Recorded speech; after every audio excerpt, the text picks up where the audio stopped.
So I'd be a pretty bad salesman if I just gave you all the products. I promise you I'm not selling these. You guys can take these. These LPs are for you. Anyone not follow the instructions up here? Okay, it's all right. It's a yeah, that's how we do things. Totally understand. These books are for you. So let me explain how they work real quick. This is the LP. This is the system we're going to walk through. If you open up the book, if you could all do this with me, right? And make sure we understand how this stuff works. All right, you turn one page, you'll go to what we call our weekly spread.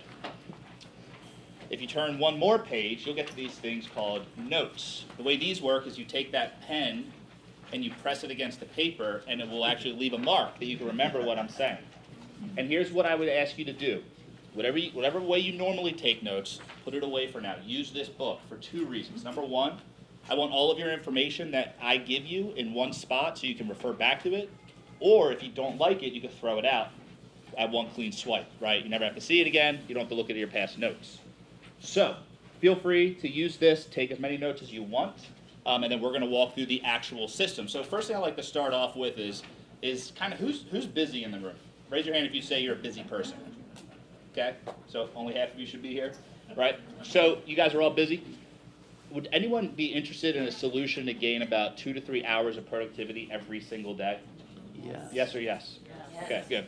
So if I was able to give you that, what that would equate out to, if you just kind of run the numbers, right? 2 to 3 hours every day would give you about 15 hours a week, about a weekend every month, about an extra month every single year. Would that not be good? Right? We get a lot more done, right? We'd probably take a vacation. So let me tell you another story that makes me think that that wouldn't actually be beneficial to you. Anyone know who Evelyn Adams is? Sounds important, right? Evelyn Adams, she's from New Jersey. She grew up in a trailer park. In 1998, Evelyn Adams went out, and she brought home about $2.5 million bottom line profit, right? From a trailer park to $2.5 million. Next year, she did it again, right? We all can, we know how hard it is to hit that $1 million mark. Imagine doing that 2 years back to back without having any past experience. If you find Evelyn Adams right now, does anyone know where she is? She's right back in the same trailer park she's always been in. Anyone have any idea why? What? Exactly. She did not show up at my seminar. What happened was in 1998, Evelyn Adams walked into a convenience store and bought a lottery ticket. She hit $2.5 million. She ran out of money. So what did she do? Only thing she knew how to do. She walked back into the same store, bought the same ticket, and hit again the next year. One of the only times that anyone's won twice on a scratch-off. Evelyn Adams, look it up, crazy story. The reason I relate that is what I'm about to teach you, if I don't give you a system on what to do with that extra time, your life's not going to change. Does that make sense? Evelyn Adams didn't have a money issue. She couldn't manage it. You guys don't have a time issue. We all have 24 hours in a day. You're not too busy like anyone else isn't. We just don't handle it properly. And that's the goal here, is to give you a system so that that 13-month that it feels like you have is actually productive, and not after a little bit of time, it just feels like another month in the year. Does that make sense? Mm-hmm.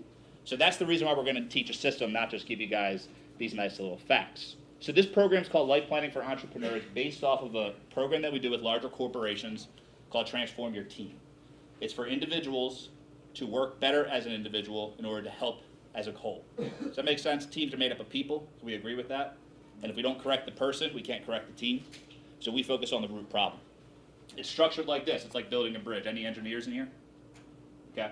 There's 3 parts of building a bridge. First, you do the foundation, right? That's these parts right here. Then you do the superstructure, which gives the shape, and then finally the plank. The 4th part is the people who walk across it. It's a part that we tend to forget that makes the bridge point. There to be a point to the bridge. So we're going to start off asking this simple question on why are we here, and who likes vacations? Anyone? Okay. Anyone go on a really cool vacation in the last year that was over a weekend? Longer than a weekend?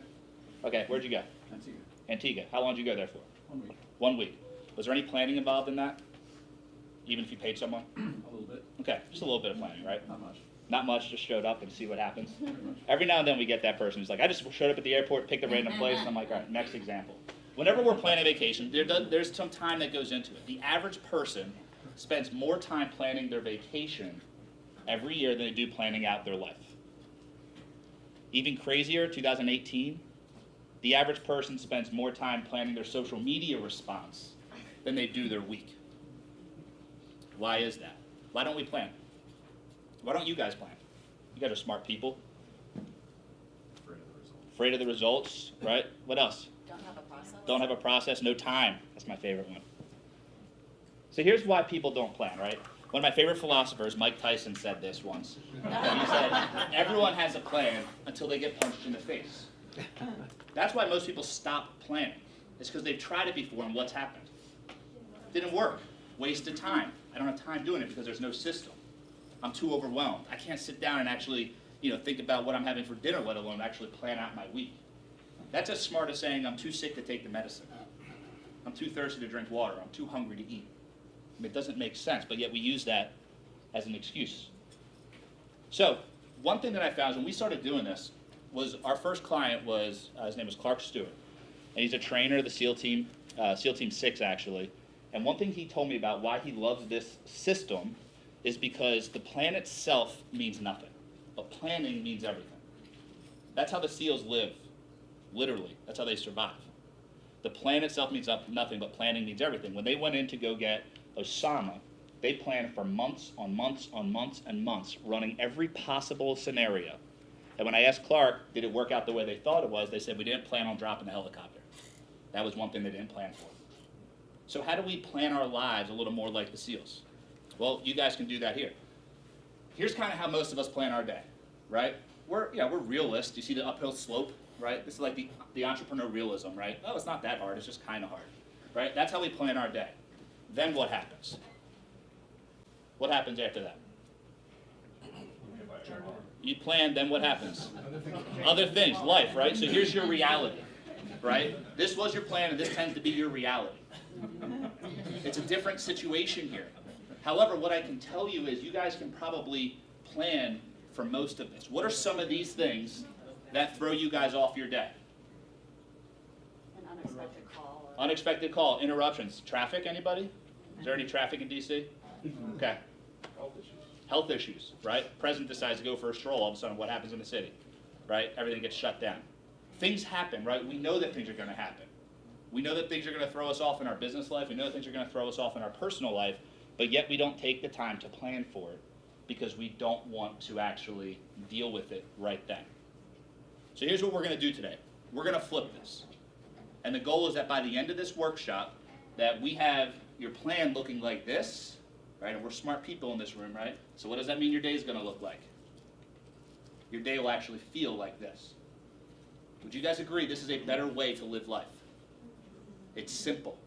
What I'm going to teach you guys is nothing that's going to be the most educational or scientific finding. It's going to be anecdotal experience sharing. I'm an EO member. That's how I talk. That's how I teach. And that's how I also learn. So, who am I? This is the only reason why I'm here, right? This is my wife, Maria, and my 19-month-old, Natalie. So Maria is 8.5 months pregnant right now.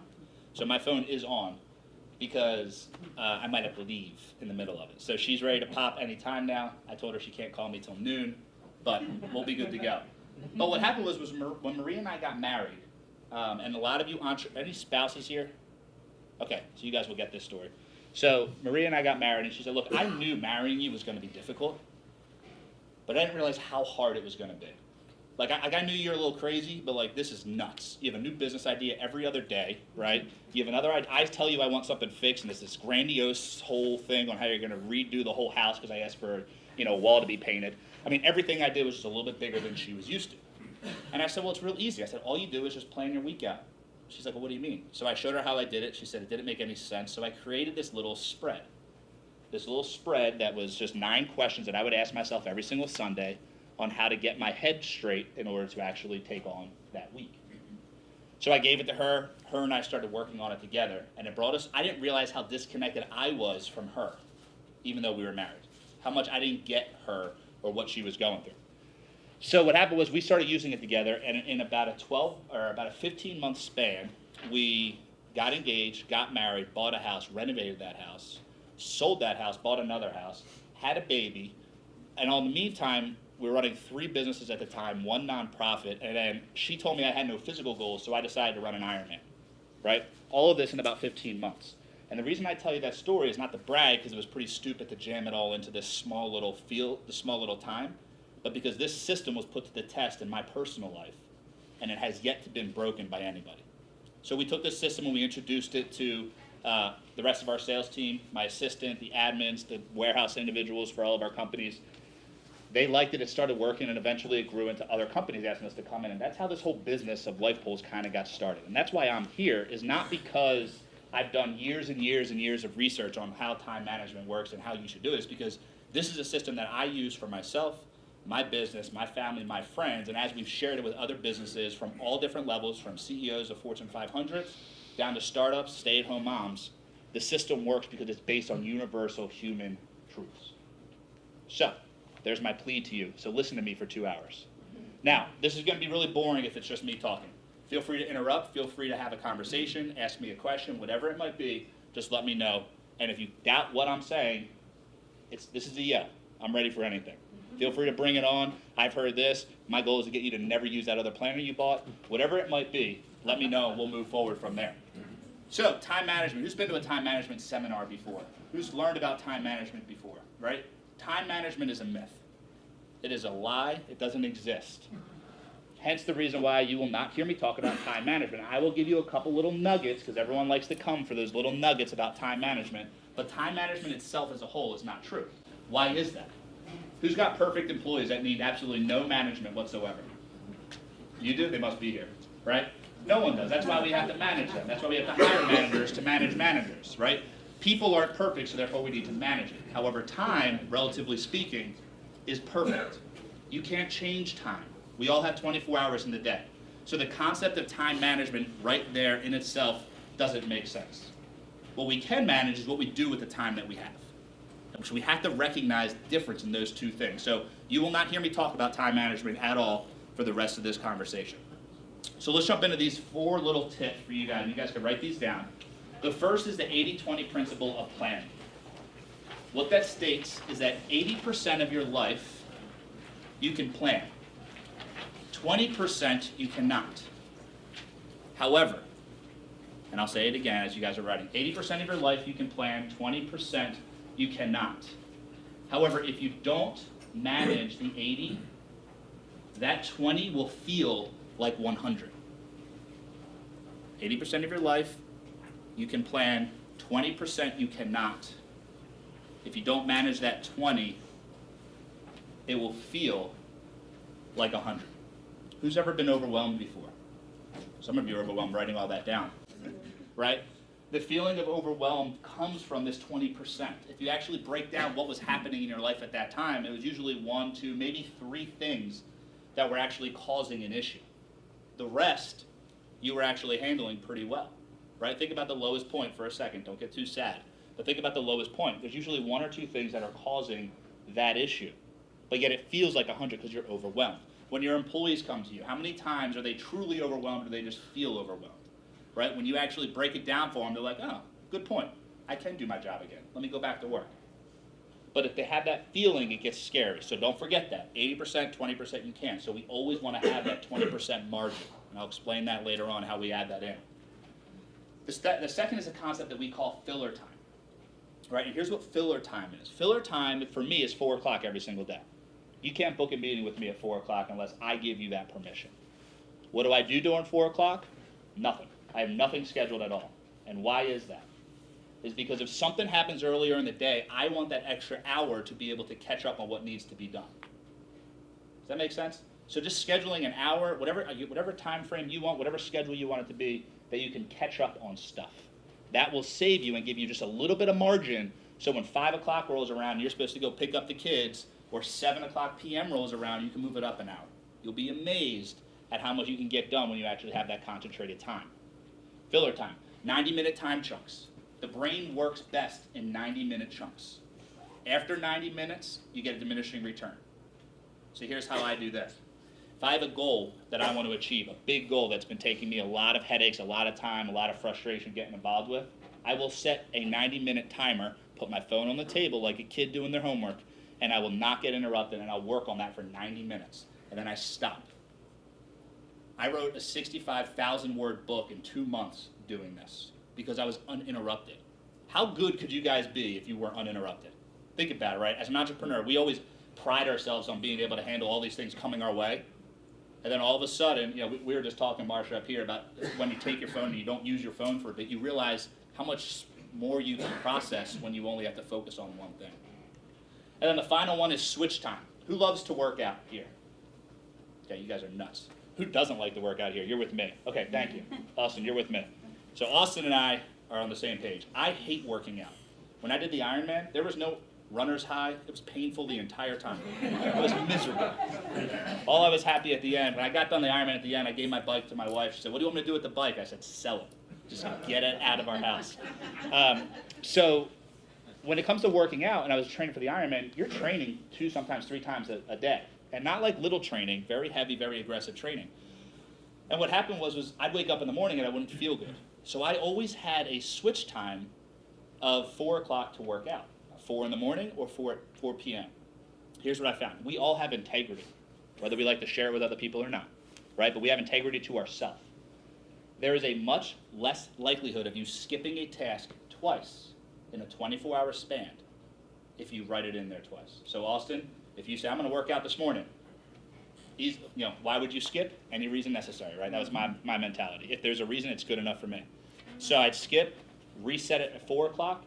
I would not skip it twice because I felt myself skipping something a second time in 24 hours. Now, if I said, "Oh, I'll go to the gym tomorrow," the second I go to sleep, it's like that whole thing resets. So I always, if there's a task that I need to do that I constantly am avoiding, quarterly reviews with employees. How many of you guys push them off as far as you can and then act like you do them but don't really even do them, right? Put a switch time. Have a second time, and you can pencil it in. And here's the beautiful part. What if Austin goes to the gym in the morning and doesn't go at 4 o'clock in the afternoon? What can he do? Whatever he wants. See, the goal of who's going to win this time management system is who can do it first, who can plan their week first and know when and where they're going to be so they can say yes or no to events in and outside of their life. So that's it. These are your time management little chunks, little gold nuggets. So if that's all you needed, you can leave. We're going to talk about how to actually use this system throughout your life. Make sense? So one question I ask you guys is how many people get annoyed by the way their employees do their job sometimes, right? The average EO member that I speak to, what I always tell them, it's funny, you guys will like this in the Northeast. I set this up in Canada, and they were like, "That's really aggressive." And I was like, "Well, you haven't seen the rest of the 3 hours." I'm from Philadelphia originally, so I get a little bit of what you guys are. Sorry about last night. So, hey, you can't plan for everything, right? You couldn't plan for a third-string quarterback to come in who hasn't won since 2014 and lose the game. But I should have waited till after they did the evaluation to say that. So here's what happens, right? If you manage your life the way you manage your business, I promise you guys you would be happier. And if you manage your business the way you manage your life, you'd fire yourself. I could say that without knowing you guys just because of the group of people I've talked to over the years. It's amazing how we don't take the things we do in our business and implement them in our lives. Why? Well, we never thought about it. Right? I'm amazed when I talk with people who do budgets for Fortune 500 companies. They go, "So I should do like a budget with my family like the exact same way?" Yeah. Why not? If you care that much about it, let's do it on the same level all throughout. That's where this system came from. Was I hated having a system for work, a system for home, a system for working out, a system for, I had 4 different ideas and ways I was doing stuff, and I said, this is ridiculous. I need a system now that's flexible enough and stable and sturdy enough that can withstand the craziness that is all parts of our life.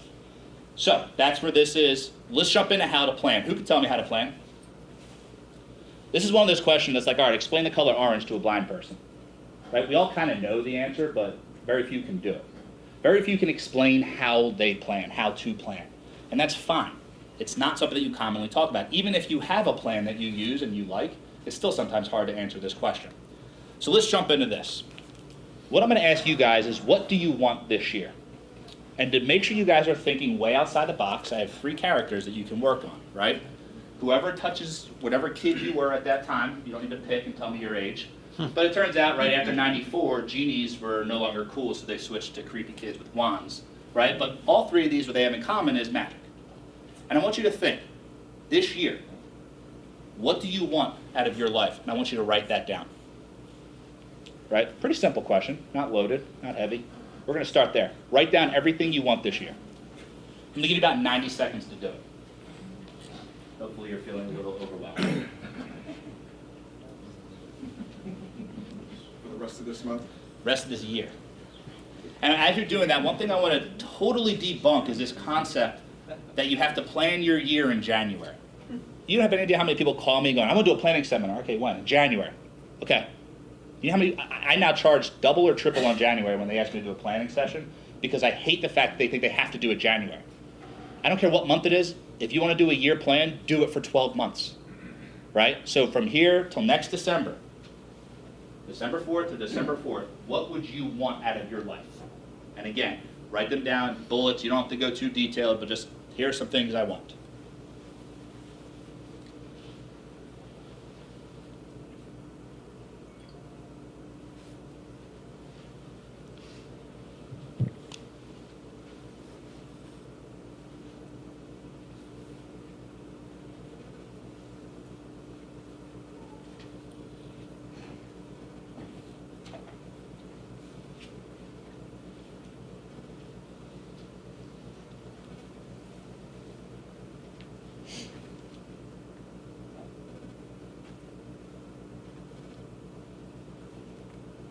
All right, so you were able to write everything down, right?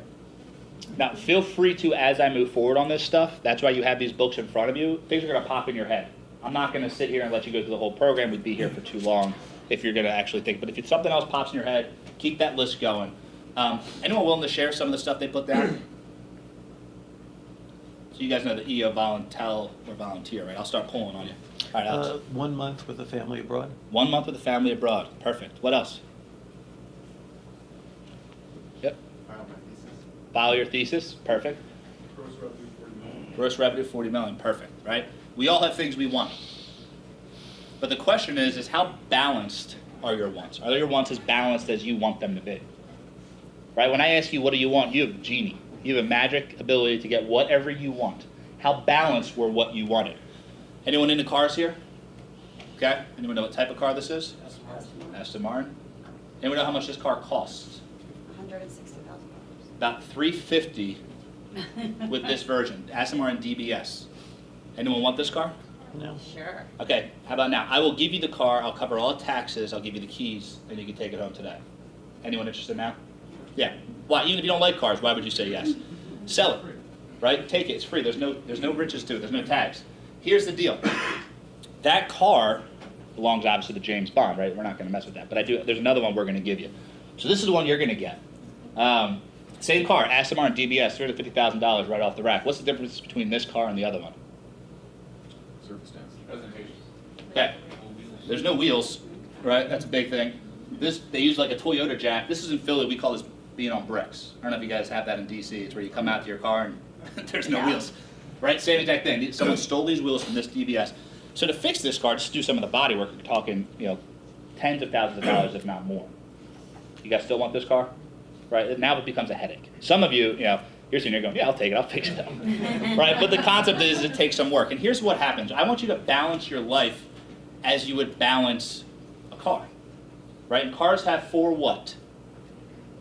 4 wheels. And on those wheels, there's 4 tires. What happens if you inflate a tire too much? Blows up. What happens if you drive on a tire that's not inflated enough? It also blows up, right? It gets torn apart. That's how life works. If you're too inflated or too underinflated in certain parts of your life will fall apart. In 2014, I like to tell stories. Again, maybe it's just the EO side of me, but very rarely am I the hero of the story. I'm just the subject of the story. So 2014, I was excited. Life was going really well. I had this big business. We were doing really well. I was a young entrepreneur making a lot of money. It's like this all good stories start with a positive beginning and a very negative ending. So at that point, was engaged, was really happy, and then I called my accountant in February when every smart entrepreneur starts doing their taxes for last year, right? I called my accountant and said, hey, there's an issue. There's about $250,000 that I can't find. He said, don't worry, it's an inventory-based business, right? This is how I was a lucky salesperson who fell into this business that just took off. I didn't get anything about inventory management or anything of that nature. He said, don't worry, you have $250,000 worth of inventory, so go count it, and then we'll figure out how much you have, and we'll go from there. So I went the next morning to count it, nothing in the warehouse, right? End of the year, trying to close things out, nothing in the warehouse. I called him back, said, Mark, your books are wrong. He said, my books aren't wrong, your employees are wrong. Turns out a couple of my employees were working together, embezzling about $250,000 worth of product, selling it on the side for cash, and they're telling me they just lost it. So that was pretty rough, right? I have this multi-million-dollar business as this young entrepreneur and no profit behind it. Matter of fact, now I owe money on it because I have to buy all this inventory back up to keep the business going. So that was rough, right? It's a very low point in my life. Obviously, the story gets better, otherwise I wouldn't have started telling it. I come home and once a year I go to the doctor for a checkup, and I get the first not healthy report back. My stress levels were so far through the roof that my doctor was like, you're literally killing yourself faster than you're taking care of yourself. Like your levels of cortisol are way too high, are flying through the roof. Like you need to stop. Otherwise you will be stopped. Right? So business fell apart. Now my physical well-being fell apart. At that point I was so busy in work that the spiritual self-growth side of me was non-existent. No time, I'm busy making money. So I come home, and fortunately, it's actually May, and for those who have been on the boards, we were going to GLC in Greece, right? I think that was Greece that year. We were ready to go, and the day before we left for Greece, she gave me the ring back and said, I can't do this anymore. This is all in a 30-day period, right? My business collapsed, health was bad, spiritually empty, and at this point, my fiance, who I was excited to marry, wasn't so excited to marry me. No conversation, no reason why. I ended up going to Greece by myself. It was great. I'm very happy that EO was there. Made it a lot easier. But that was a rough time. Why was it like that? There were massive red flags all throughout that time period that I never saw because I never took a second to check my balance, check my wheels. And what I found is there's 4 vital signs of life and of fulfillment. So, anyone know the 4 vital signs of life? What are they? If an EMT comes to you, do you know what they check for? Heart rate, breath, right? Pulse. Temperature is one. And then one is blood pressure, which they don't necessarily say is a vital sign, but they always check it, right? So here we go, right? Here's what we have, our 4 vital signs of life. If all of these are accurate, you're okay. If one of them is off and you don't do anything about it, what happens to the rest? They all start getting out of whack till eventually you stop moving. Here's the 4 vital signs of fulfillment. All right? Now, there's the internal side. That's how are you growing your mind, right? Internal, spiritual, self-growth. That's your internal side. How are you growing your mind? The second is relational. How are you growing the relationships in your life? Third, you have your physical. How are you growing your physical body? How are you taking care of this thing that we need to walk from A to B? And then 4th is professional. How are you growing your career? Now, what I want you to do is tell me, when you guys wrote down your wants, did you have at least one of each of those in there? And was there one that was actually neglected without even meaning to? Anyone willing to be honest? Because, yeah, thank you. Because when we go through this process, we've always done it. We have our business goals. We know them. We're at EO. That's what we do. We do business. But those of you who have been in EO for over 5 years know the value of EO, yes, is business, but it's that interpersonal connection. All right, I always love when new members come in and they're like, I don't need friends. Okay, just hang out a bit. You'll see. When your life falls apart, you don't care about the business side of it.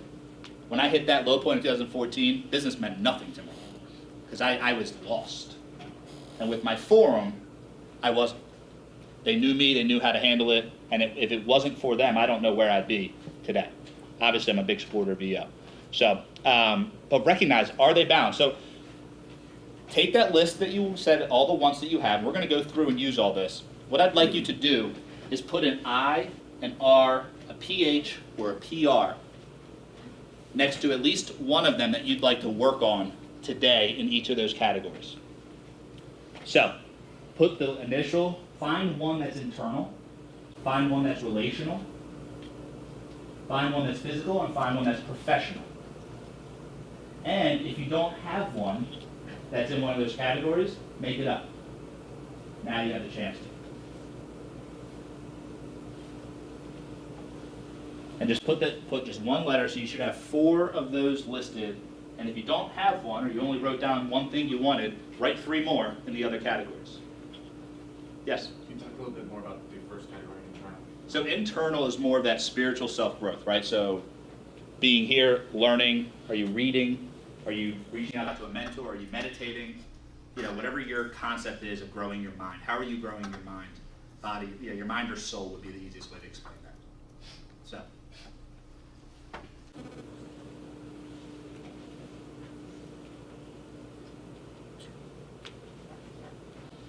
Anyone have an issue figuring one out for one of these? I'm assuming everyone was pretty good on professional, right? You're in EO, I'm sure you had some professional goals down there, what you wanted. Yeah? It's like more travel and experiences, that being more internal. You tell me, right? If you're doing it for more of a mental thing, like a retreat, I would say it's more internal, but if it's more experiential, or to experience it with somebody else, it could be relational. You know, it's your call. A lot of these are up to you, what this means to you, right? So that question of what does internal mean, it's your call because it's your head. I can tell you what professional means, but sometimes the professional stuff is internal, right? Sometimes the professional stuff is relational for whatever reason it might be. Anyone have an issue with the relationship one? No? You guys are all perfect? The relationship one's usually the hardest to do, right? How do you set a, why would I need to set a goal in that relationship, right? I'm just gonna be a good husband or be a good wife. I'm not gonna set a goal for it. Like that's, and I get people, I don't like setting goals for things that I should just do. It's the biggest cop-out in the world. You just don't know how to do it because you've never actually used these same techniques we use to build a $40 million business to build the lifestyle that we also want. And that's the goal with this whole program, to move you guys forward. So, when it comes to goal setting, right, we want to use these goals that we kind of wrote. Who's been to a goal setting seminar? I'm assuming all of us, right? It's EO. Goal setting seminars, I think, are funny because they explain to you how to set goals. The problem with how to set goals is setting goals aren't the hard part. Achieving goals are the hard part, right? So Harvard did this big study. Has anyone ever heard this study? 3% of MBA make out through the other 97%. Have you guys ever seen this study? It's basically all of the 1970s and 80s self-growth stuff is based on. Anyone know the funny part about this? It's not true. Anyone read that part? They published this study, and everyone believed it, and there was no research done on it at all. Fortunately, the Dominican University of California, which I'm sure we're all very familiar with, did do a study, right? So let's look at their study. So what I want you to do is I want everybody to stand up for me. All right. Now what I want you to do is sit down if this doesn't pertain to you. So stay standing if you have goals. Good job. Everyone's made it. All right, now stay standing if your goals are written down. If not, sit down. We won't judge you. It's okay. I see a couple of these, which means you probably should sit down. Thank you. All right. Now stay standing if your goals are written down and you review them daily.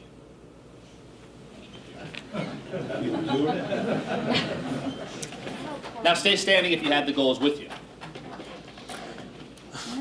Maybe they're on my phone. All right, technology is throwing me for a loop with this. You got it with you? Awesome. Very cool. That's a pretty good goal. It's on me though. All right, I trust you. So here's what happened, right? Dominican University did this study where they took 4 groups and they said, okay, everyone has goals. That's an obvious, right? What we're going to do is we're going to have one group write their goals down, one group write their goals down and have an action commitment to it, and then one group that writes goals down, has an action commitment to it, and has constant check-ins. The first group, just writing it down, increased by over 40% the likelihood of them achieving the goal. Second group, 50%. Third group, which is basically why EO works, is what this study is telling you. 77% more likely to achieve that goal. But yet we don't do the process. We know it works, but we don't do it. It's crazy to me. It's crazy to me. And why don't we do it? We don't have time. You don't know the structure. We don't know how. So, and again, I could send you guys these slides by all means afterwards. Yeah, you have a question? I do, actually. So, have you ever, do you hear that people sometimes don't write the goals down because they actually don't believe? They're going to achieve them? Yeah, that they're achievable. I mean, we're always taught to do these crazy, Yeah. wild-ass goals. Mhm. You know, at some point, it's just, if you write it down, it's just words on paper. Yeah, so our second part of this program is our Achieve section, which is all about achieving goals. And I have a huge philosophy of setting goals that you can achieve. Don't set weak goals, there's a difference, but set goals that you can achieve. I want realistic goals, and when I set goals with my team, I take their excited goals, and then I create more realistic goals a little lower than what they even said, because I want them to achieve it. Too many times we set these goals and then they don't get achieved, then we stop setting goals. What's the point of setting goals? That's right to your point right there. Instead, I want you to come in and knock out this little goal, and if you get 10% growth every single year, if you're in sales with me, I'm happy with that. I don't need 100% growth year after year after year. I'd rather consistent growth. So to answer your question, yes, people are scared of commitment. One of the reasons why writing it down is so important is back to that law of integrity, that we want to be true to ourselves. And by writing it down, it's as if we're signing a contract with ourselves. That's how our minds see it. Yes? I've always had goals, I've been working with them, just trying to have systems, focus on the systems. Yes. Because the goals can be depressing, you know. 90% of your goals feel like you're losing. I agree. And the conversation is making sure that those goals are balanced so that as you're actually hitting those goals throughout the whole time, you don't hit 100% of them. I don't think there's anyone who's setting goals. If you're setting goals, you're hitting 100% of them, most likely you're not setting them big enough, right? But there needs to be a level of, here's where I want to go, here's where I'd love to be. And again, that goes more into that goal achieving side of the whole presentation, which we can talk about later on. But yeah, I understand that what he's saying is if you don't hit them, you start feeling like you're a failure. Well, if you have balance in your life and everything else is going really well and you don't hit that one goal because you're not just relying on that one tire to get you there, it's a lot easier to take failure as a step in the right direction versus an end road, which is pretty scary. So, this is the next thing I want you guys to think of, right? It's that 15-year focus. This is something I think most entrepreneurs forget to do. What do you see when you see this picture? I'm in the way, sorry. Pilot. Pilot, right? What else do you say? A kid. A kid. What else? Dreamer. Dreamer, right? That kid, what does that kid see? So fun. Yeah, right? He is in that plane, flying the plane. I mean, he is loving his futuristic life. If you're in a stalemate, you're kind of just churning your wheels, and this is where I was at this moment, where I was just in a rut. I couldn't even make it to the next day, let alone think about where I'm going in the future. A mentor sat with me and said, where do you want to be in 15 years?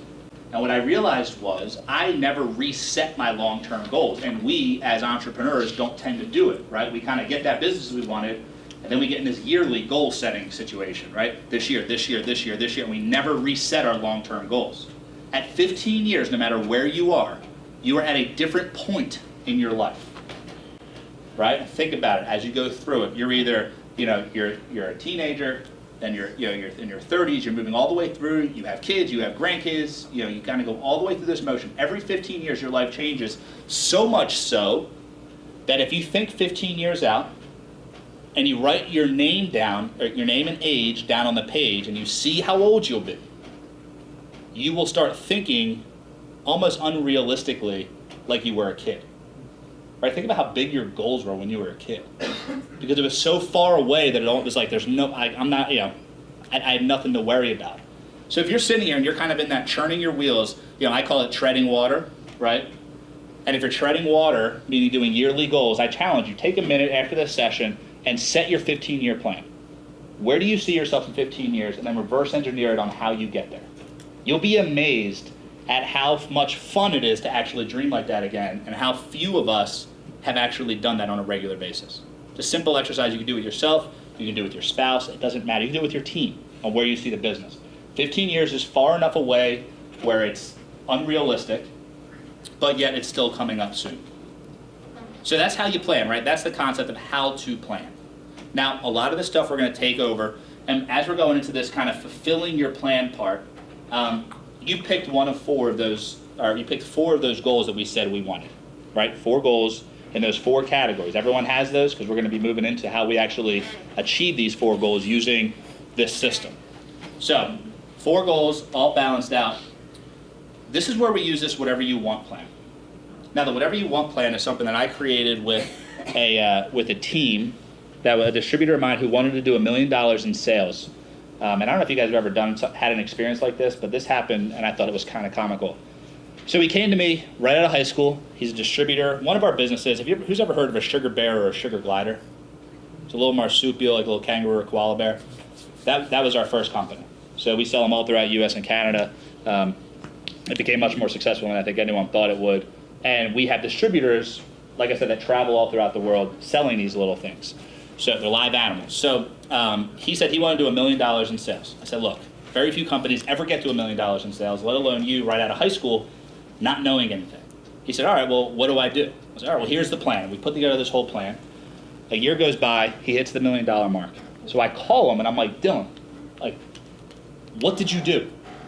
Like, I need to know, what did you follow us? He's like, yeah, I followed the system we talked about a year ago. I was like, can you send it back to me?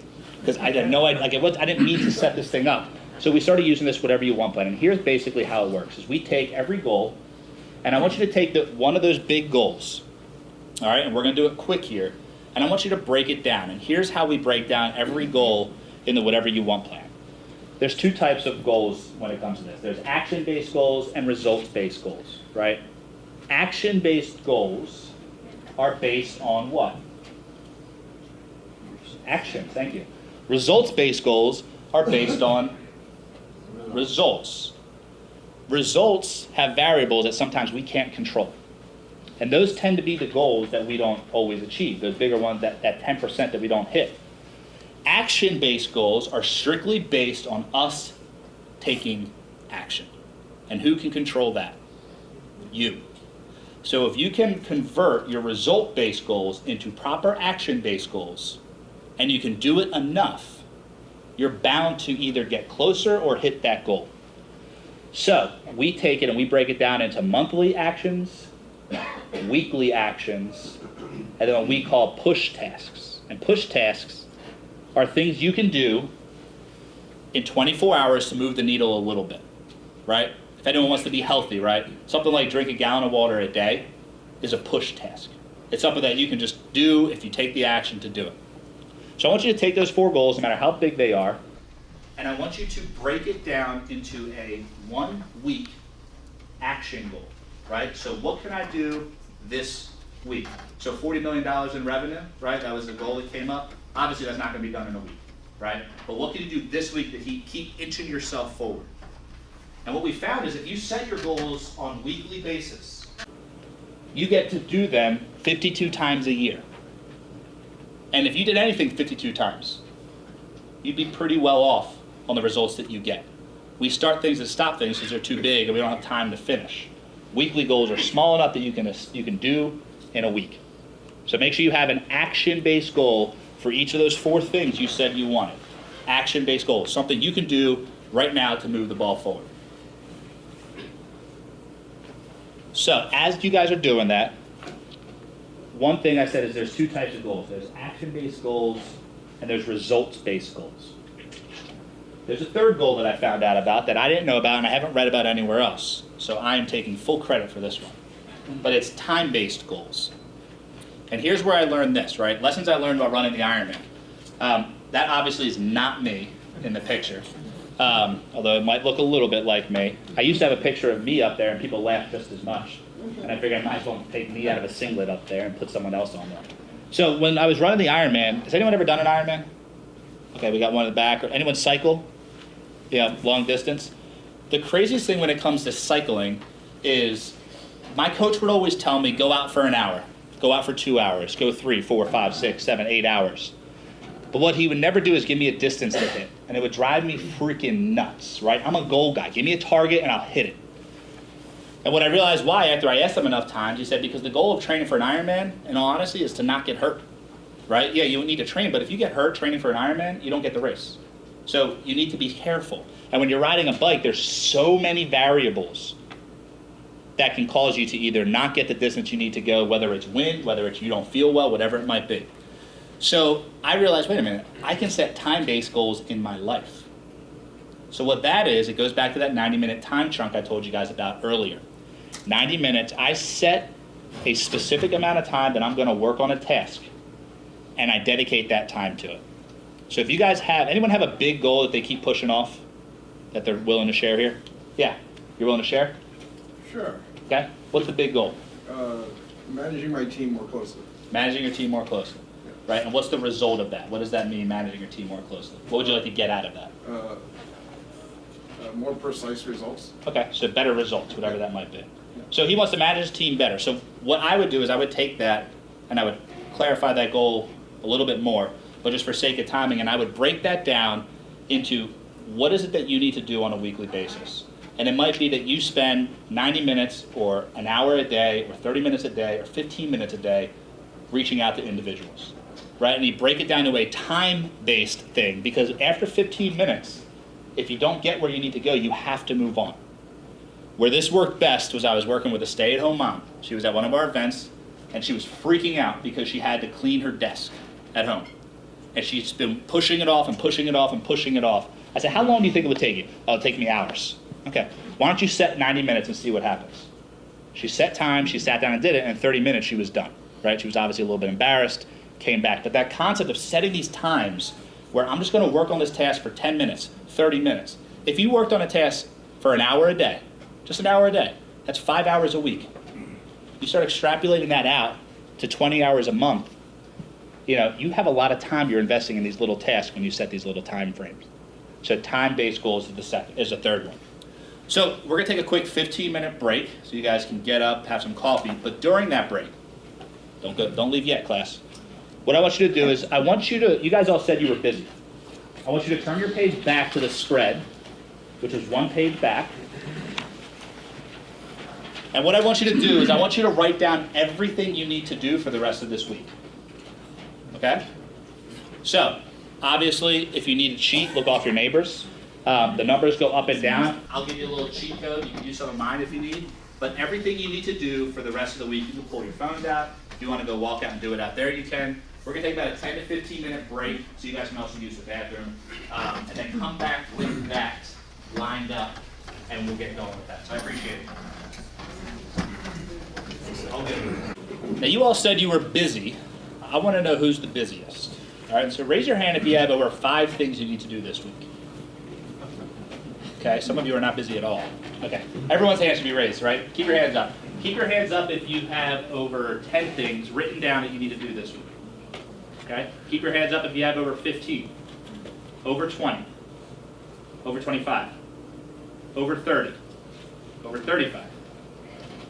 What do you have? Oh, I haven't written them down. Oh, you can't cheat. What do you have? Yeah, again, I have them, but I haven't written it down. Okay, let's try this again. Let's try some instructions, right? You have to have them written down. What do you have? 33? All right, so you are the busiest on paper, so you get our secondary travel version that you can use to be able to keep that list going, right? So why 48 tasks? What a lot of people say is, I'm too busy. I have more than 48 things to do every week. I get that. However, you're probably taking on more than you should. The human brain works in the number 7, right? Rhythms of 7. Almost everything we do, that's why it's easy to memorize phone numbers, right? Is because they have 7 digits in it. It's just the way the brain works. With that, 7 tasks a day, 7 days a week, 7 times 7 equals what? 49. How many numbers are there? 48. 48, because I know that one of you and most of you will stretch it at least one more, right? And we'll get you to 49.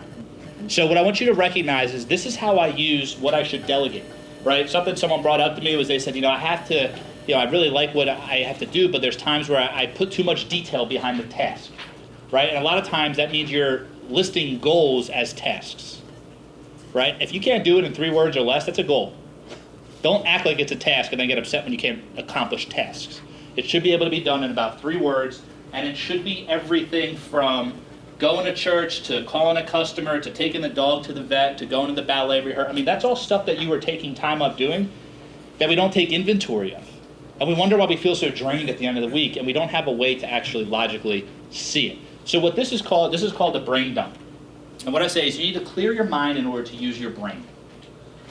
Who's ever done a puzzle before? Okay. Have you ever done it without taking it out of the box? No. It's hard, right? How do you do a puzzle? Talk me through it. You open the box, and then what? Right? You dump it out, you spread it out all over the place, corners first, and you work your way in. People try to do everything in here. It's really difficult to do. It's difficult to take out what's actually blocking you from moving forward and actually having a strategy to accomplish it. So my challenge to you is take the pieces out of the box. It's a lot easier to do the puzzle. And that's what this brain dump does, right? You could pay a lot of money for a therapist, and from looking at you guys, I'm sure there's a couple of you who do, right? A lot of money to a therapist, and what do? They sit there and listen to you. They don't say a thing.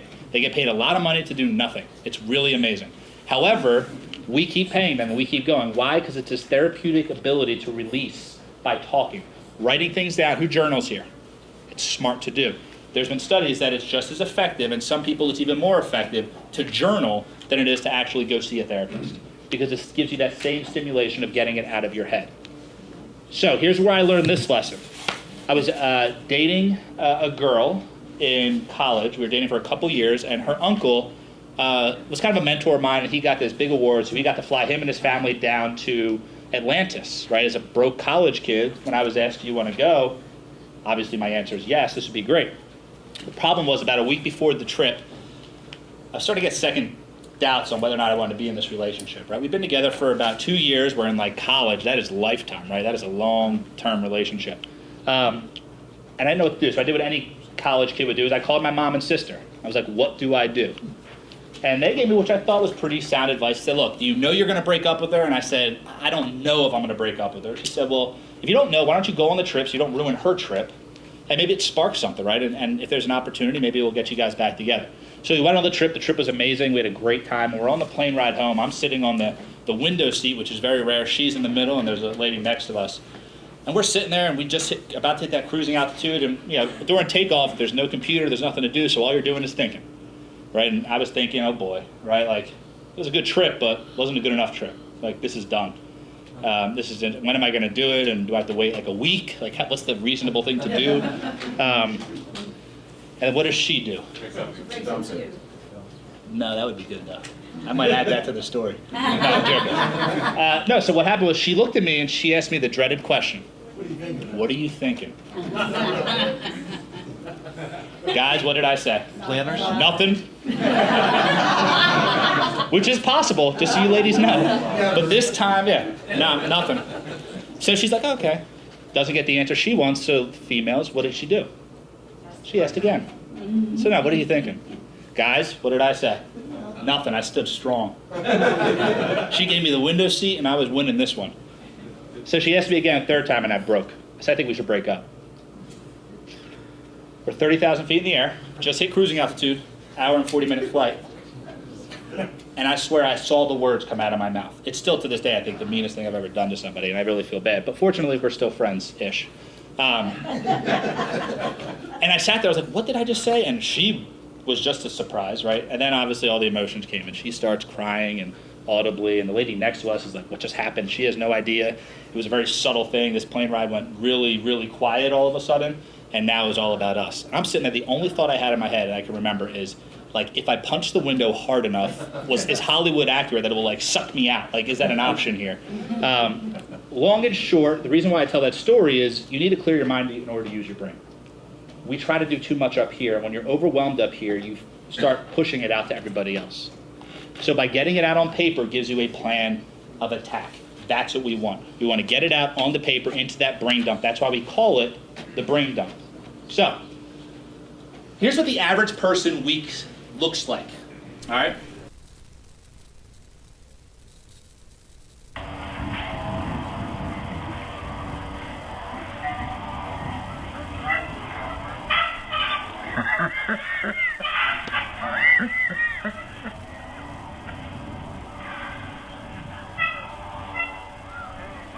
The bottom line is everyone's week looks very jumbled, right? They go through, they try to hit Monday, they try to hit Tuesday, they try to hit Wednesday, and they're constantly getting set back until eventually they have to crawl to that next spot.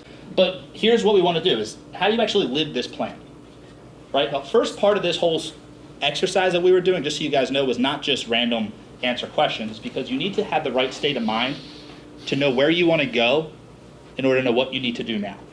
Too many times we don't focus on that. We don't plan ahead if we're planning now. We're either doing it now or we're doing futuristic stuff, but we never tie the two together. It's dangerous. right? Because trajectory is a very powerful thing in our life. Think about some of the decisions you've made in your life that if you made it just a little different at that time, how much different your outcome would be where you are. And I want to save you guys for the rest of your life from making those decisions that we call regrets. So this is the spread, and we're going to start in 7 days. Why 7 days? 7 days, there's a value to it. I tried to look up why are there 7 days in a week. I thought there'd be like this amazing scientific reason as to why. Some say creationism, some say because that's just the amount of solar, moons and suns that they knew of at the time when they were making the calendar. There's no real reason as to why there's 7 days in a week, but there is a benefit to those 7 days. And what that is, and this is what I tell people, is that 7 days is the perfect amount of time because a day is too short and a month is too long, right? A day, who plans day by day? Who has their checklist? Who has their to-do list? Come on, raise your hands, it's okay. We've all been there, right? And that's one way to do it. But the problem is you always feel like you're treading water because you're trying to get to the next day. You're trying to get to the next day. And the problem is there's only 24 hours to do it all. A month-long plan, there's too much time. There's not enough urgency. But what a week is, for some reason, the way humans think, and you will see as you do this, is that the end of it is far enough away where you're not totally stressed out, but it's also close enough where you feel a little bit of that pressure to get it done. That's the first thing. The second reason why I do a week is they're linear. If I can't do something on Monday, when can I do it? Tuesday, right? And if I can't do it on Tuesday, I can do it Wednesday. And there's certain things that have to be done on certain days, and I'll explain how we do that. But that's why we do a week at a time. I don't care if you use this book. I don't care if you use what we sell. I don't mind one way or the other. But try the system. The value is not the piece of paper. The value is the system that's on the paper. And I want you guys to try this system of planning 7 days in advance, and you will be amazed, A, how much less you have to do than you think you do, and B, how much easier life will become. So we're going to go through, right, this is what your sheet should look like right now, right? Unless you're an overachiever and you've moved ahead. But basically, you put the week up on the top right so you know what week we're working on. You got your brain done. So we're going to go through and fill out for the rest of this week is where I need your head to be. The first part is the one-word focus. Where are all my multitaskers here? Raise your hand. You liars. Yeah, right. It's not possible. You can't multitask. There's been study on study on study on study. You cannot multitask. What I call what you do is partial tasking. That's about all you can do. Right? You cannot do two things at once. Your brain is not capable of doing it, not on the conscious side. Now, maybe subconsciously, you can argue with me, but consciously, you cannot. You can only focus on one thing to give it 100% of your attention. So, when it comes to the one-word focus, the biggest thing is when it comes to these plans and putting your plan together, it's not about quantity, it's about quality. Does that make sense? I don't need a lot of goals. When my employees bring me 3 goals, I get excited because we can focus and we can hit what that is. Who knows Ernest Hemingway? Has ever heard of that guy? Right? One of my favorite stories about Ernest Hemingway is he was at a bar one time and his friends asked him, they said, Ernie, I guess that's what you call him when you're friends with him. I don't know if they call him Ernest Hemingway every time they talk about him. But Ernie, if you had 6 words or less, how could you elicit an emotion? What would you say? Anyone heard this story? And he wrote down on a piece of paper, he wrote down, baby shoes for sale, never used. Baby shoes for sale, never used. And it just always, I have that actually on my desk because it reminds me less is better. And it's harder. It's harder to elicit that emotion with 6 words. But when it comes to your focus, every single week, what I want you guys to do is pick 1 word. Right? We give Ernie 6. I want you guys to do it in 1. What is 1 word that you need to focus on this week in order to get what you want out of this week? And I want you to write it down on the top of the page, and do not overthink it. If something pops in your head, pop it in. For this example, mine's intentional. That's just the word I need to focus on this week. Intentional. I want you to write down that word right at the top where it says 1-word focus. Anyone willing to share? What do you got? Flow. Flow? Cool. What else? Yeah. Fulfill. Fulfill. What else? Outside. Outside. Yep. Progress. Progress. Training. Training. Awesome. What else? Courageous. Courageous. What's yours? Not to be funny, I just put focus. Focus. Higher. Higher. 1 word. Is it not weird how 1 word can actually give you a lot of information about somebody? Of where they are, what they're doing, how they're doing it? So, with that 1 word, the second thing that we do is we go and we find a quote that relates to that word. I don't need you to do it right now, but it real simple. Any quote fans here? Right? Just constantly collecting quotes. You'll be real good at this. But what quotes tend to do is quotes tend to bring that word to life, is what I find, right? So the quote I have for this example is change is inevitable, growth is intentional, right? And what that does is that brings this word a little bit more to life than just a regular word. When people have words like, anyone else have focus, right? Common word, that's why I was saying it. You guys, focus will mean something different to all four of you, but yet you say the same word. So that's why that quote helps right there. So the next thing we go into is gratitude. Gratitude is such a powerful force. And it's so amazing because gratitude is actually the one emotion that only you can choose to feel. You guys know that? It's the only emotion only you can choose to feel. But yet we don't choose to feel it. Why wouldn't you? Gratitude reveals growth. That's why it's so powerful. So, quick little story. Anyone, can you guys see what this is? 18-wheeler? Yep, it's a 26-foot truck. It used to be a refrigerated truck until my driver took it under an overpass and took the top off. I call it the tuna can. So I have another business called Local Vendors Coalition, where we help local farmers sell their products to big box stores. You know, Whole Foods, Fresh Market, things like that. And we were doing a delivery. That product was organic, and it turns out Whole Foods does not like installation in the organic peppers. So we had to get rid of all the product, get rid of the truck. I'm sitting there going, okay, what's going on? Like, why did this happen? When I got the phone call and said, hey, by the way, I got into an accident, when you hit something with a 26-foot truck, it doesn't survive, whatever you hit. The fact that he hit a steel bridge is a godsend in its own. I mean, that right there saved probably my whole business. The truck I could replace. That bridge or anyone that could have died from it, probably not. Literally the same day, the next 24 hours, but same day frame, I get a call from my inventory manager saying, hey, someone broke into the warehouse and stole all the animals. So in 24 hours, both of my businesses I was running at the time were like up in the air of how do we recover from this? Is there going to be a lawsuit on this from the city for the damages or whatever might happen? Like, what's going to come of this? I had no idea. And what happened was I remember this concept of focusing on the growth.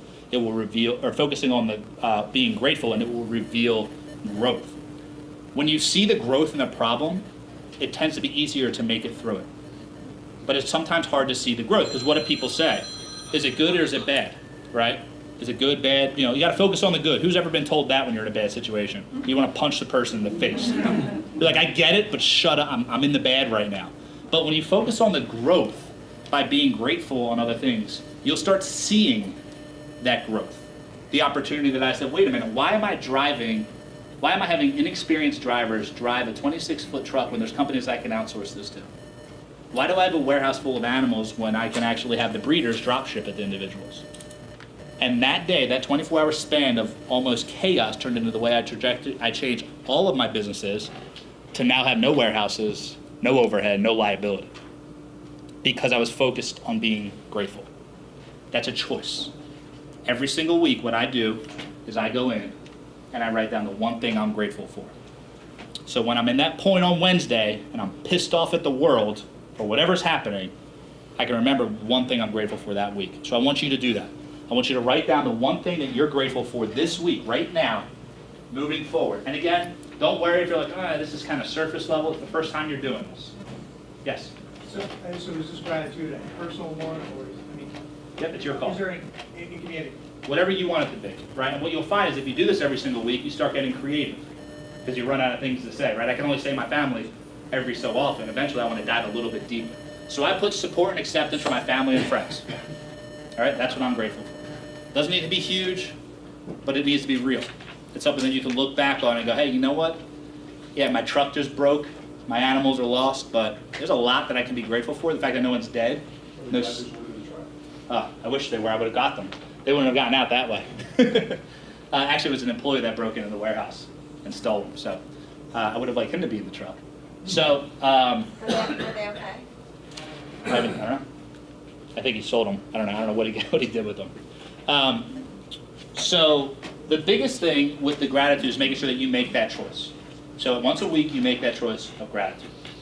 Anyone willing to share what they put? There we go. My job. Your job, awesome. To serve children and their families. Awesome. What else? Pastor, according What's that? I'm grateful for passionate employees. Passionate employees, perfect. Anyone else? Yeah. Flexibility to control your schedule, right? Family and partnership. Family and partnership. What else? Yep. EO community. EO community. Said, have had amazing up here and found seemingly new great draw. Awesome. Hopefully, fingers crossed. That's awesome. That's a big deal. And you can hear when you start talking about this, what happens is it just starts lightening up the room. If people start sharing what they're grateful for, it's hard to be in a bad mood. It's almost impossible to be in a bad mood, even if you try. Hence why this works with teams. It brings a personal level to work that every boss says they don't want to add personal. You're crazy if you're saying that in 2018, because everyone else on your staff is personally tied. You're the last to know about it. You might as well be ahead of the curve. So, finally, we're going to jump into the next step, which is what I call your pulse check, right? Every week we do this with our teams, but we also do it individually. And what the pulse check is we just dive into these 4 categories right here. So I want you to do yourself a favor and reflect on last week. And how did you do? Be honest. This is not something I'm going to ask you guys to share. I want you to write it down. But I want you to write it outside the boxes for now, on last week, right? How did you do last week? I want to know, how did you do internally? How were you mentally, spiritually, self-growth? How were you focusing on you, your mind? Rate yourself 1 through 10. It's not about how much time you put towards it. It's about, did you give it the attention you feel it deserved? And be honest with it. And then I want you to go after that into relational. How were you with the relationships in your life? Did you skip that date you weren't supposed to skip? Did you miss that appointment you were supposed to go with your kids? Whatever it might be. Or did you go on vacation last week and that's out of 10 because you spent your whole week with your family and you feel real strong in that? Then jump into physical, right? Besides Austin and I, everyone else said they like working out. So I'm assuming you guys all get 10s there. Awesome, I'll give you a pass on that. But how were you physically? Were you doing what you wanted to do at that moment? Working yourself physically, growing your body. And then finally, professional. How were you professionally? Did you achieve the goals that you wanted to last week?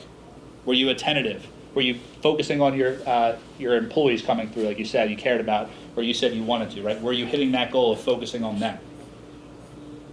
Did anyone get below a 5 in any of these? Okay, that's fine. So here's what I tell people. Everyone's like, well, I don't want to rate myself a 10 because 10's perfect. Dude, this is your life.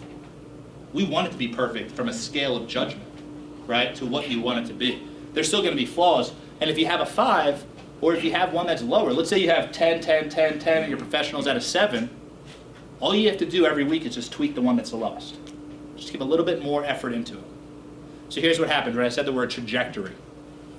Airplane takes off from West Coast, goes east. By the time it hits the East Coast, if it's off by an inch when it takes off, it's going to be off by almost 100 miles by the time it hits the East Coast. But if you correct that inch at takeoff from LAX, you'll be spot on. What this does is it stops you from having your tires blow out like I told you happened to me. If I would have taken kind of a check on a weekly basis going, hey, how am I doing? How are we doing with this? Hey, fiance, are we still together? And she said no, right? I know a little earlier, right? Or business, are we good? Are we actually checking what we're doing? If we don't check the pressure of those tires, they'll pop or they'll be too deflated. And that's what I challenge you guys to do on a weekly basis. Just check yourself, see how you're doing, see how you're moving. You'll be amazed at how easy it is to course correct when you do this weekly versus finding out 4 years down the road that a relationship you've had is destroyed because there wasn't enough course correction in the beginning, or that employee that you could have saved left, or physically all of a sudden you step on a scale and you're 40 pounds heavier than you used to be. It doesn't happen overnight, but it feels like it does when you're the last to know about it. When my fiance left me, there were red flags all over the place, but I was the last to know because I didn't take this step. This is the most powerful step, and what it will do is it will set you up to start working on where you need your goals to be for this next week. So let's jump into these goals. Remember this car? Right, the car you guys got that's busted up? So we're going to jump in and make sure we have these 4 goals written right there. Right, these are those 4 vital signs of fulfillment. And if you see up here, we have a little section for you to put them in. These are your weekly goals. So I want you just to take the ones that you've already done in the past, so this shouldn't take much time, and write them in the proper category on these four: internal, relational, physical, and professional. So write in, what action are you going to take this week in order to get closer or to achieve that goal that you want? So I want you to write them in. Here's some examples, right? Internal, I meditate 20 minutes a day, 5 days a week. Relational, I write one appreciation note daily and send it. Physical, I increase my squat PR by 5 pounds. Professional, motivate the unmotivated. It's a book we wrote. Landing page is live, right? Obviously, this is an older one. That's it. Those aren't huge goals. Yeah. Can the goals be the same week in and week out, like meditate 20 Yeah. Some of them, if they're action-based, they can, right? So like gym, sometimes it's just go to the gym 3 times a week. If I go to the gym, I do a CrossFit style workout. So if I go to the gym 3 times a week, I know I'll get the workout I need. So I don't need to be as specific on some of them. So yes, some of them can be continuous if you're still getting the results you want. In our goals section, what I tell people is the only time you should change a goal is if you're putting the same amount of effort in and correct actions, but yet it's plateauing on results. At that point, you should redefine it. So we have one of each in, right? Everyone has 4 listed in there, 1 for each. Here's what I want to see how honest people will be in the audience, right? So we have this left-hand side basically figured out. The one question that I always ask people is, which one of these was the hardest for you to create? Will anyone share which one out of the 4 were the hardest to create? Will you share what it is? Yeah, which one was the hardest for you to create? Why was that? Because there's always something to do. I go to work, I have to take care of kids, there's always something to do. Right. So to actually create a relationship when there's supposed to be done, It's tough. it's a challenge. Yeah. Anyone else? Relationships? That's my hardest one. 100%, that's my hardest. Anyone else have a hard one that's different? Yeah, Simon? Well, I spend most time on the physical, but I think internal is the hardest one. Yeah. Just separating out what's happening inside from what's happening outside and keeping the outside outside. Yeah. Yeah. It's tough. And what it is just, it's not that you don't do it, right? It's not that you don't have relationships, it's just we don't focus on setting those goals, and that's my challenge to you, is set a goal for it. And you'll be amazed how much more you'll actually do. So let's answer the question that all of you guys are probably asking yourself, right? What idiot introduces a physical product in the digital world, right? Like, it's 2018. You're telling me pen and paper is the way to go? Here's what I can tell you. Technology, I love technology. This is not a bash on technology. All technology does is allows us to be more efficient. It does not guarantee that we're more effective. Does that make sense? Everyone uses Excel spreadsheets at this point, right? What's the most frustrating thing in the world, right? You hit enter and all of a sudden what pops up? Right? It's like hashtag error, hashtag value, right? So there's an issue in the formula and now this whole thing's a mess. It's terribly frustrating. The technology works really well to help you be more efficient but not effective. That's the main reason why we do pen and paper. The second is there's part of the brain called the RAS. The RAS is the part of the brain that actually helps you recall and remember. Your brain remembers everything. Have you guys ever had Ron White come talk here? No. Yeah, get him on the list.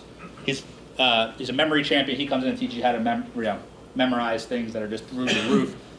Basically looks like, remember Chris Farley's Matt Foley character? Like, that's Ron. It's amazing. He's great. Anyway, but he talks about how your brain takes everything in. This section here, my brain will remember this forever. The hard part's not remembering, the hard part's recalling. And that's what that RAS part of the brain does. And the best way they found it's triggered, who wants to guess? Writing it down. Physically, pen and paper. Typing it does a little bit, but not as much as physically getting it out, pen and paper. So what I want you to do is everybody pull your phone out, right? Just because we're going to do a little technology break. Pull your phone out. And this concept of wisdom is something I want to touch base on. I have a daughter, 19 months old. We're watching Sesame Street. Everyone remember Sesame Street? One of the craziest things about Sesame Street is the whole point of it was, the Muppets would kind of ask the adults, and the adults would share with them their wisdom of how things work. Now, on Elmo's world, right, this is how much we watch this every day. Elmo, they actually say, they have a chant that says, what do we do when we don't know something? And they say, we look it up. And they call their friend Smarty. And they use a phone to look it up. The problem we're finding right now with individuals coming back into the workforce is the difference between knowledge and wisdom, right? Knowledge is not something you can beat the competition on because everyone has them at their fingertip. But wisdom, to me, is the ability to use the correct knowledge at the correct time in the correct way. The ability to use the correct knowledge at the correct time in the correct way. There's an action involved in wisdom to show proof. So, again, you guys all have your phones. Let me see your phones real quick, right? These things, we buy them, we spend a lot of money on them. For what reason? Well, it's simple. Because it's our, it's a productivity tool, right? We need it for work. However, if I was to pull your screen share app and see how much time you're putting towards your work apps, it's usually about 80% personal, maybe 20% pleasure, right? Then there's some professional stuff in there somewhere else. But these phones aren't being used for the professional side the way we like to act like they are. So here's what I want you to do. Open up your emails. We send out every single week what we call our weekly wisdom. It's a simple video, about 90 seconds, that we'll send to you for free. And it will give you kind of this quick, just don't forget the plan, right? What a lot of you guys have come up to me and asked, my email address is matt@lifepulseinc.com. Just write in the subject line, WW. Send it directly to me, and I'll get you guys on there. WW, matt@lifepulseinc.com. And what happens is a lot of people come up and say, how do we stay accountable? Like, I like what you're saying, it's making sense, how do we stay accountable? These emails tend to work very well because all you need is just kind of a reminder to do it. This doesn't take much time. This whole program takes about 3 hours, but to actually plan out your week, you're talking 20 minutes a day on average, right, on Sundays, and then 5 minutes a day moving forward. So again, WW is a subject, and my email is matt@lifepulseinc.com.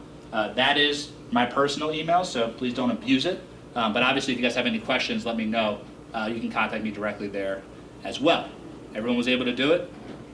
I only felt one vibration. No, I'm joking. Put your phones away. All is good to go. And like I said, I'll send you the list a little bit later on.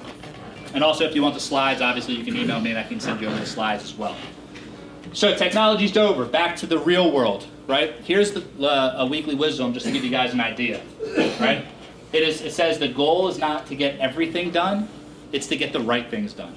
That's the philosophy behind life. The goal is not to get everything done. It's to get the right things done. The reason why most people are stressful is they're not doing the right things, and then all of a sudden, time comes up, and they're not able to do anything. So, let's look at this left-hand side for a second. I want you guys, again, hopefully some of you will be honest. This was everything you needed to do this week, right? I said put everything down you needed to do, and I hope you guys did that. This top part's everything you want out of life. How many of you guys have an interesting correlation between these two? Who noticed something? Can you share it? Now, I won't force people to share it because last time I did this, a large CEO broke down in tears because what she realized was that her to-dos had nothing to do with the life she wanted to live. And she was embarrassed. Like I think some of you, you don't have to admit it, but feel by doing this. And that's because this is how we've learned how to plan. We've learned how to write down everything we need to do, write all your daily to-do list, people, write down everything you need to do, and just knock off the list, versus taking a step back and thinking about it. See, what happens is, this is your smiley, right? This is good life. This is what you want out of life. This is meh, right? I think that's actually what that emoji is called. Right? This is just, this is whatever. This is what most people live their entire life doing, including probably 90% of your employees do this. And they wonder why they're miserable. And what do they blame? You. It's the job. It's not the job. You're lucky you have a job. It's very rarely the job. Disgruntled employees aren't disgruntled because of work. They're disgruntled because of the rest of their life. And the one thing they think they have control over is where they work. But if you could help them balance their life, all you're giving them is what we call a purpose vehicle. You're giving them a way to drive wherever it is they want to go in their life by giving them the funds, the money, and the stability. So here's what I want you guys to remember. We call this reverse planning. And the way reverse planning works is you plan what you want, then you list what you need to do, and then you do what's important. Big difference. You have to put out there, here's what I want to get done. Okay? Here's what I need to get done. And then finally, here's what's important, meaning here's what I'm going to actually do. Now, by saying that, You're sitting there going, does that mean you're not going to do everything on this list? Damn right. Because most of this stuff, if this is your first time doing it, should be on someone else's list. But I'll get into that later. So, reverse planning. Plan what you want, write down what needs to get done, and then just do what's important. Everyone, who's read Stephen Covey's 7 Habits of Highly Effective People? Cool, so you guys have seen the time matrix that Covey gets credit for? Turns out it wasn't Covey. This is it right here. It was actually Eisenhower who used this box first. And what happened was Eisenhower is known as one of the best managers and delegators as presidents in history. And this is the structure that he used. Now we've changed it a little bit, as you can see, in that we have urgent and non-urgent. And what that means is it has to happen on that day. Okay? And then we have the important and not important, which we have relisted there as goal-oriented and not goal-oriented. And this is how we make sure we do what's important. So here's what I'm going to challenge you guys. I want you to go back to this plan of tomorrow today. This part right here, right?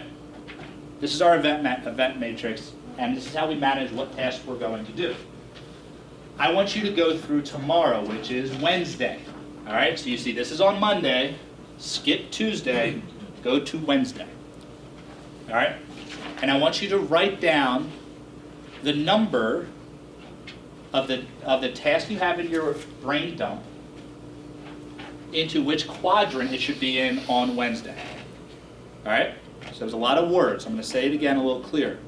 You're going to start with number 1, workout for me. Is that urgent, meaning it has to happen tomorrow? And is it important, meaning is it directly related to a goal of mine? If it is, it goes in that top left quadrant. But if there's a project that I can do on Thursday, it's not urgent on Wednesday. Does that make sense? So I always plan tomorrow today, and this is what we do at night. So I'm going to go back to this slide just so you guys can kind of place what you need. But I want you to fill out just the urgent stuff for tomorrow. What on your list needs to happen tomorrow? And I want you to write just those numbers in this quadrant and this quadrant. Again, top quadrant means it has to happen that day, which means it has to happen on Wednesday and directly related to your goal. And then the bottom is has to happen, but is not directly related to your goal. And don't freak out if you're like, well, there's a lot of things that don't have to happen tomorrow that I want to do. I'll show you how to deal with that later. I just want you to do what needs to happen tomorrow. And write those numbers out.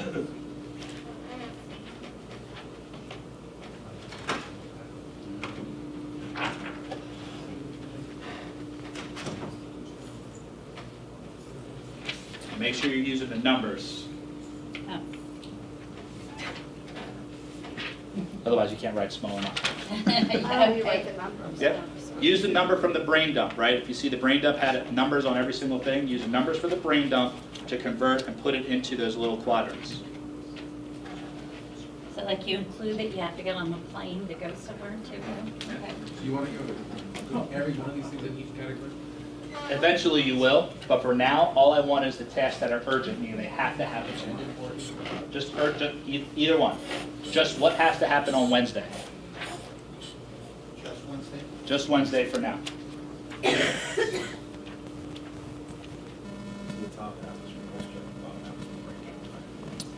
No, they're all from the brain dump. And if there's something that's not in the brain dump, that's in the pulse, that weekly goals, you might want to add a task to do something towards that. So this is where your meeting, urgent, not urgent, 134, comes from, Eisenhower? It comes from Eisenhower. So he used to do it on how he delegated. So basically, and that's actually how I do it also. So urgent and important, you do now. Non-urgent, important, you do later. Urgent, not important, you delegate. And then non-urgent, not important, you throw out. I'm saying this is what we do in 4 meetings, we're writing down our different, the parking. Oh, gotcha. Oh, yeah. Yeah, if they use this, it's probably where it came from, yeah. Can you say that again about? Delegate? What's how you manage the board? Yeah, so if it's an urgent and important task, I do now. that means it needs to happen and I do it. If it's not urgent and an important task, I do later.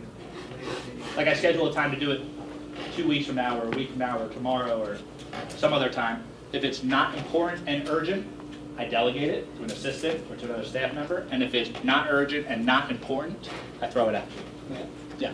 How long does the planning, daily planning? Yeah. So he asked, how long does the daily planning take? What we find is about 20 minutes on Sunday, and then about 5 minutes every night, just moving these numbers to the next day. Right now, it's taking a little bit longer because you're trying to understand the different quadrants. After about 4 times of doing it is when we find people start really churning and really getting which quadrant things go, and it almost just feels natural. So there definitely is a learning curve to it. It does take some time. So, yeah. What moves those goals that are not really have a time frame from not urgent? When do you? What moves those? Because I have goals, Yeah. but you can always feel not urgent because I don't have to do it tomorrow. I'm going to explain in a second how I do that. But you can also set goals you have, right? So technically, do I have to go to the gym tomorrow? Well, it's technically I don't have to. However, if I don't go tomorrow, I can't re-go tomorrow on Thursday. Does that make sense? So there are certain ones you have to take steps toward. But the next part I'm going to go into will explain how you hit those non-urgent things as well. Yeah. Can you say one more time what you delegate? Yeah. So top part, urgent and important, I do now. So just do now. Not urgent, not important, I do later, so I schedule when I'm going to do it. Urgent, not important, I delegate.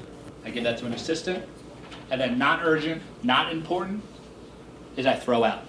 Now what I can tell you is, I also use this to hire people. When my team shows me their book, and they have a lot of things right here, there's times where I'll hire an assistant for my assistant.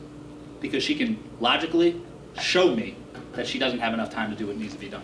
It's been the amount of times I have employees, hey, I need some help on this program. Okay, show me what you're doing. All right, well, let me get my book together. Okay, they never come back.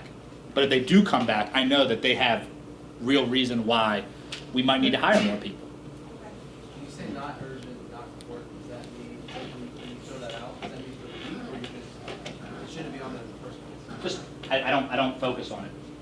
If it's not urgent and it's not important, it shouldn't take up my space unless I have nothing else to do. You know what I mean? So, Not just when you're talking, just, it shouldn't be on there, period. no, I put it in that category. When I say throw it out, meaning it's off my to-do. Like I'm not thinking of it. It's out of my head.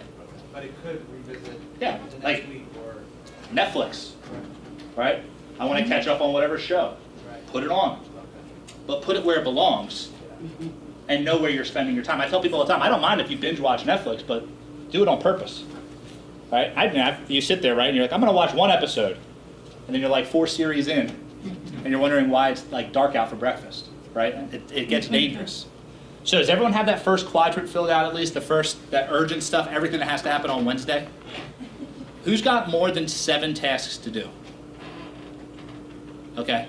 You got more than 7 on tomorrow? yeah. Okay. The average person will have less than 7. So that means you guys are busy. Does anyone notice anything when they actually break this down? How many tasks do you guys have? Throw out some numbers. How many tasks do you have that you have to do tomorrow? 5, I see. What else? 3. Hold your fingers up. 4, 6, 2, 3. Right? We're not as busy as we tend to think we are. Now, those 2 tasks might be huge tasks. Like, this is a 3-hour task I had to complete. But we have to see it out there. Now we can actually focus on those 2 tasks before we move on to the third, or the next non-urgent goal. So the question he asked was, all right, now what do you do with this, right?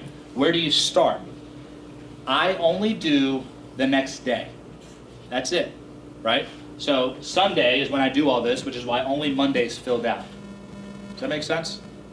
Because I don't care about Tuesday. That's tomorrow, right? If I'm doing it Monday, right? So you guys who are confused, I don't care about Thursday, right? I care about what I'm doing on Wednesday right now because that's what's happening. Does that make sense why you focus on tomorrow today? But what do you do? Where do you start? How do you judge which one of these urgent and important or urgent and goal related is actually worth starting? So I called my buddy up. Who likes islands? Any beach people here? Anyone like to go here? Minus the black square? Yeah. Right? So I always ask who'd like to get trapped in paradise. What I found is, as I do some anecdotal research of people I talk to, people only like to go to islands when there's resorts. Going to this island would be pretty boring after about an hour because there's nothing there, right? So I asked my buddy, I said, how are you taught how to survive? He's in the Air Force, special ops officer. I said, what do you do in your survival course? What's the first thing you do? Does anyone know? What's the first thing you get? Water. I hear water. Shelter. Shelter's number one, right? It regulates the temperature, all that good stuff, right? So number one's water. Shelter, I'm sorry, thank you. Number two's water, right? And then number three is food. But he told me there was 4 things you needed, and I said, well, what's the 4th? He said, you get comfortable. He said, because the United States military has a better chance of finding you than you do of finding them. He said, but if you have these 3 things, you sit back and relax, right? That's when you find your Wilson ball, right, and you start becoming friends. So you have these type of things here. So I said, okay, that's how you survive in the most extreme situations. How could we use this in everyday life? We only need 1 shelter. So what I want you to do is, out of the tasks that you need to do tomorrow, I want you to circle the one that has to get done. Come hell or high water, right? The world's coming to an end. This task needs to get done. I want you to circle that task in the event manager, right? Circle the task on the right side of the book in the event manager. The one task that has to get done. Can anyone? Say the end of it again, that has to get done if what else doesn't happen? No matter what, the one task out of the you said you had 6 tasks? Yeah. So out of those 6, which one has to get done? If you only had time to do one, the world's coming to an end, which one would you have to do? And this takes some time to think, but you you say none of them? Everyone have one circled? Very much so. Real quick, right? Who wants to share what their circle is? Can I get some examples? Dinner, okay. What else? Anyone else have a circle? One-on-one meeting.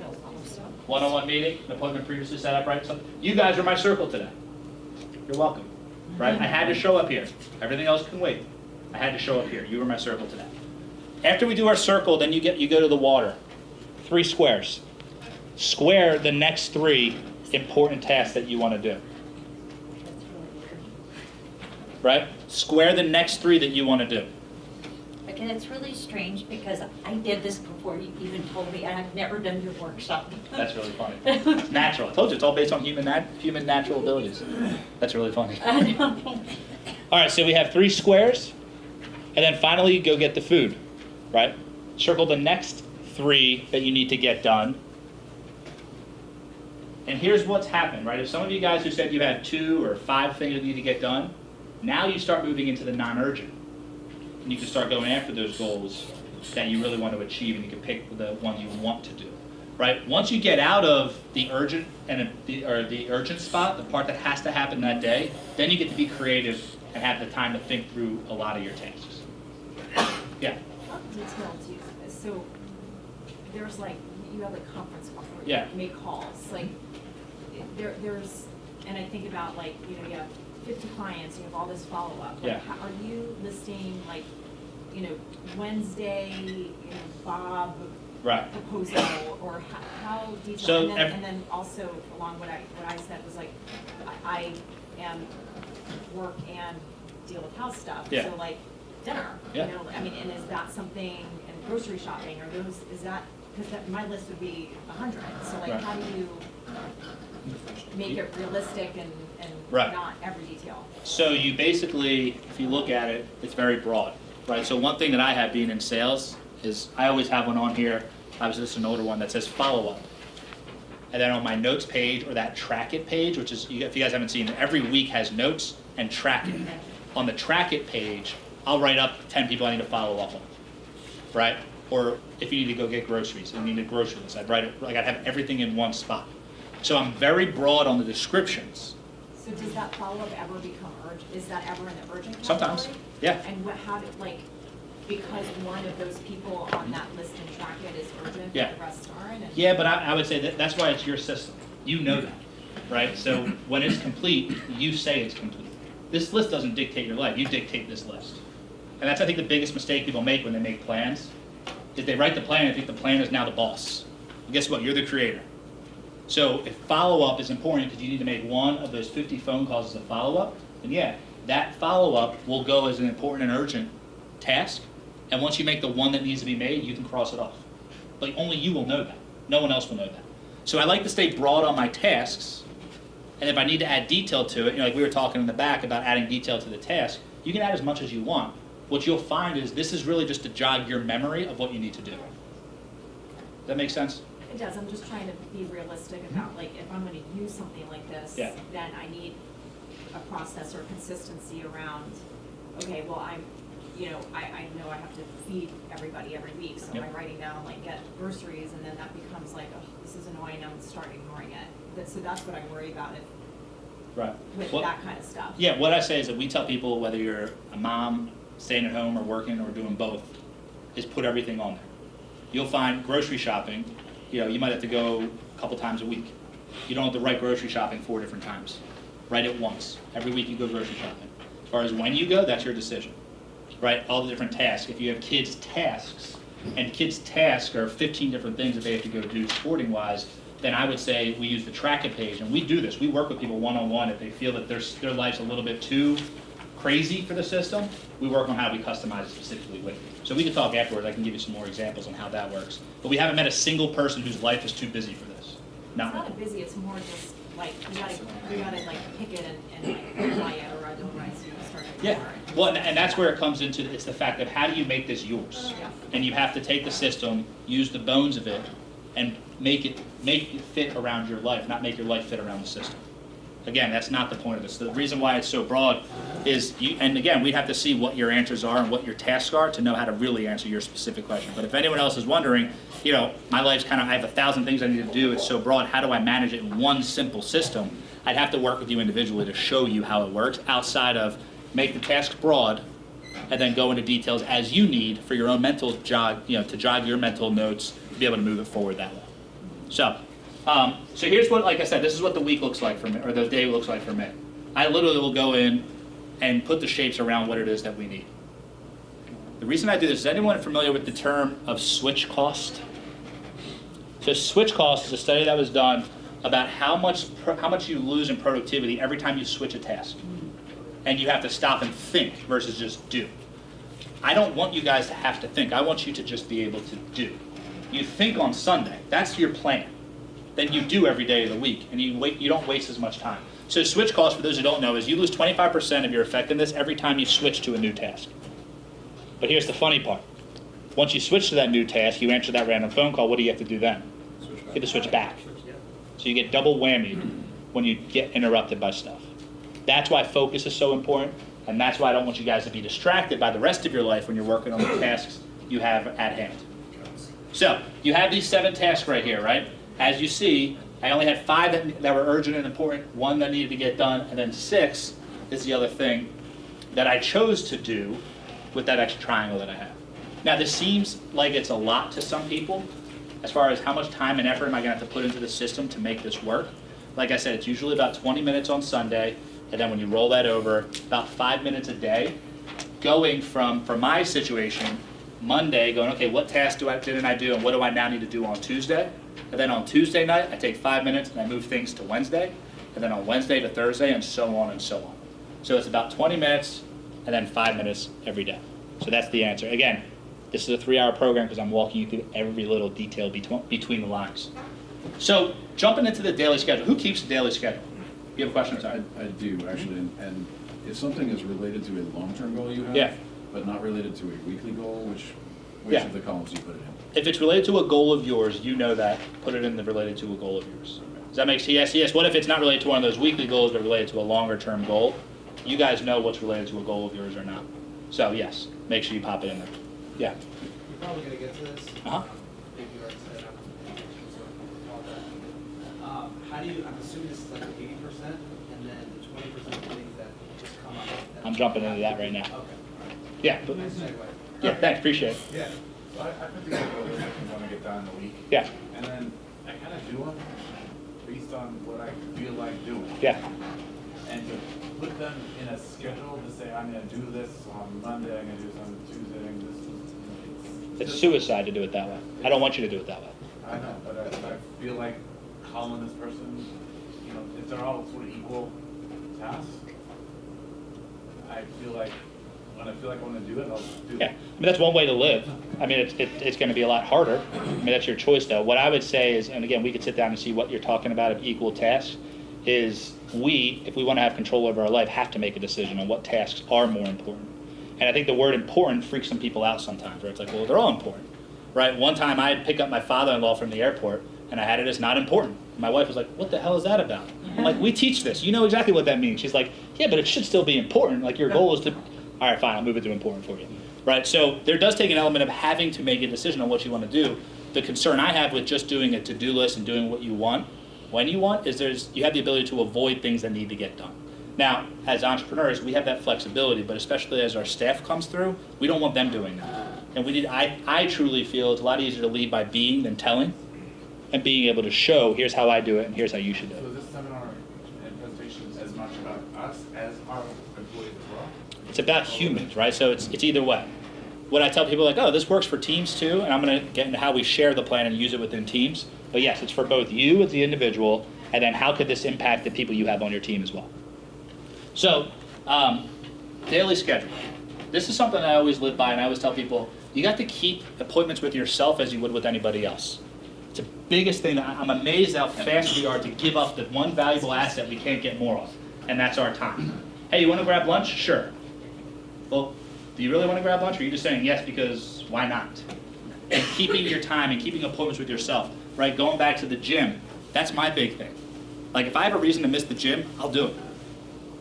Right? You want to grab lunch? Absolutely. Especially go to the gym, let's go eat. I'm cool with that. But what I have to do is I have to keep a plan and a schedule with myself. And I wouldn't miss a meeting with one of you guys. I wouldn't miss a meeting with a client. I wouldn't miss a meeting with a boss. I wouldn't even miss meetings with people I don't like. Right? But for some reason, we're very quick at giving up the meetings we set with ourselves. One time when I set one of my filler times, I was reading a book. My assistant walked in. She said, "It said you were busy." I said, "I am. Get out." Right? This is what I had this plan for me to do in my life, and I chalked this time out. So having that schedule. But here's the caveat. You do not fill out the entire thing. The biggest way to stop planning is set yourself up for failure. There's a myth out there that Elon Musk plans his day every 15 minutes, right? And he does 15-minute chunks and all this stuff. And he got interviewed. He's like, I have no idea where that came from. That's not how he does it. And it doesn't work. Life is going to change, right? So here's how we do it. Only things that are scheduled do I schedule. All right? And as you see, I don't care whether you're an early riser or you work late in the night. I don't care when you work or what you do. We left the times out on purpose. I'm an early person, right? 4 or 5 o'clock every morning, I'm up and working. And then I put what task number I have here. Now here's the reason why we use the numbers, is I do not want you to be distracted about another thing happening later that day. I need you to be focused. You guys have no clue what number 30 is. Shoot, I have no clue what 30 is, right? I'd have to look back at the sheet to find out what it is. So I use numbers, and here's why. Your subconscious mind sees in pictures. And I might not know what's happening at 1 o'clock, but I know there's something there because I saw it as I wrote it down. So this is almost like a snapshot that you can take so you actually know whether or not you can say yes or you should say no to a task. You have a question? So this goes to more of what you talked about earlier in regards to sort of the electronic. Yeah. So I think a lot of people, which you might not do, you have meetings and things throughout the day, and Yeah. they're on your digital calendar. Mm-hmm. How would you mesh that with this? Because what I'm seeing here, maybe I'm wrong, is that you're not really putting those things on here. Maybe I'm wrong. It depends on what you have, right? If they're a meeting and it's scheduled, it would go on here. Okay. So what I do is every night when I'm doing that 5-minute next day, I sync it to whatever digital format I'm using, right? We use Google Calendars throughout our whole company, right? We use Gmail, we use all Google products. So we have a digital side of it that I input onto here at night. Okay. Does that make sense? So yeah, this is not run away from digital. That was the question, is how do you incorporate it? Absolutely. Yeah. Are these numbers listed or only the ones that have a square or circle? No. These are just scheduled stuff, right? And each day is different. So some of them are square, right? Like I have workout at 5 a.m. and I put that on my schedule because that's the time I have to go work out, otherwise I will not do it. Right? You guys are the person that controls this system. The system does not control you. And too many times we try to put our life in the box of that system, and it gets dangerous. Are you building this the same as you built the event manager, where you just did one day at a time? If I know it's scheduled, I'll put it on there.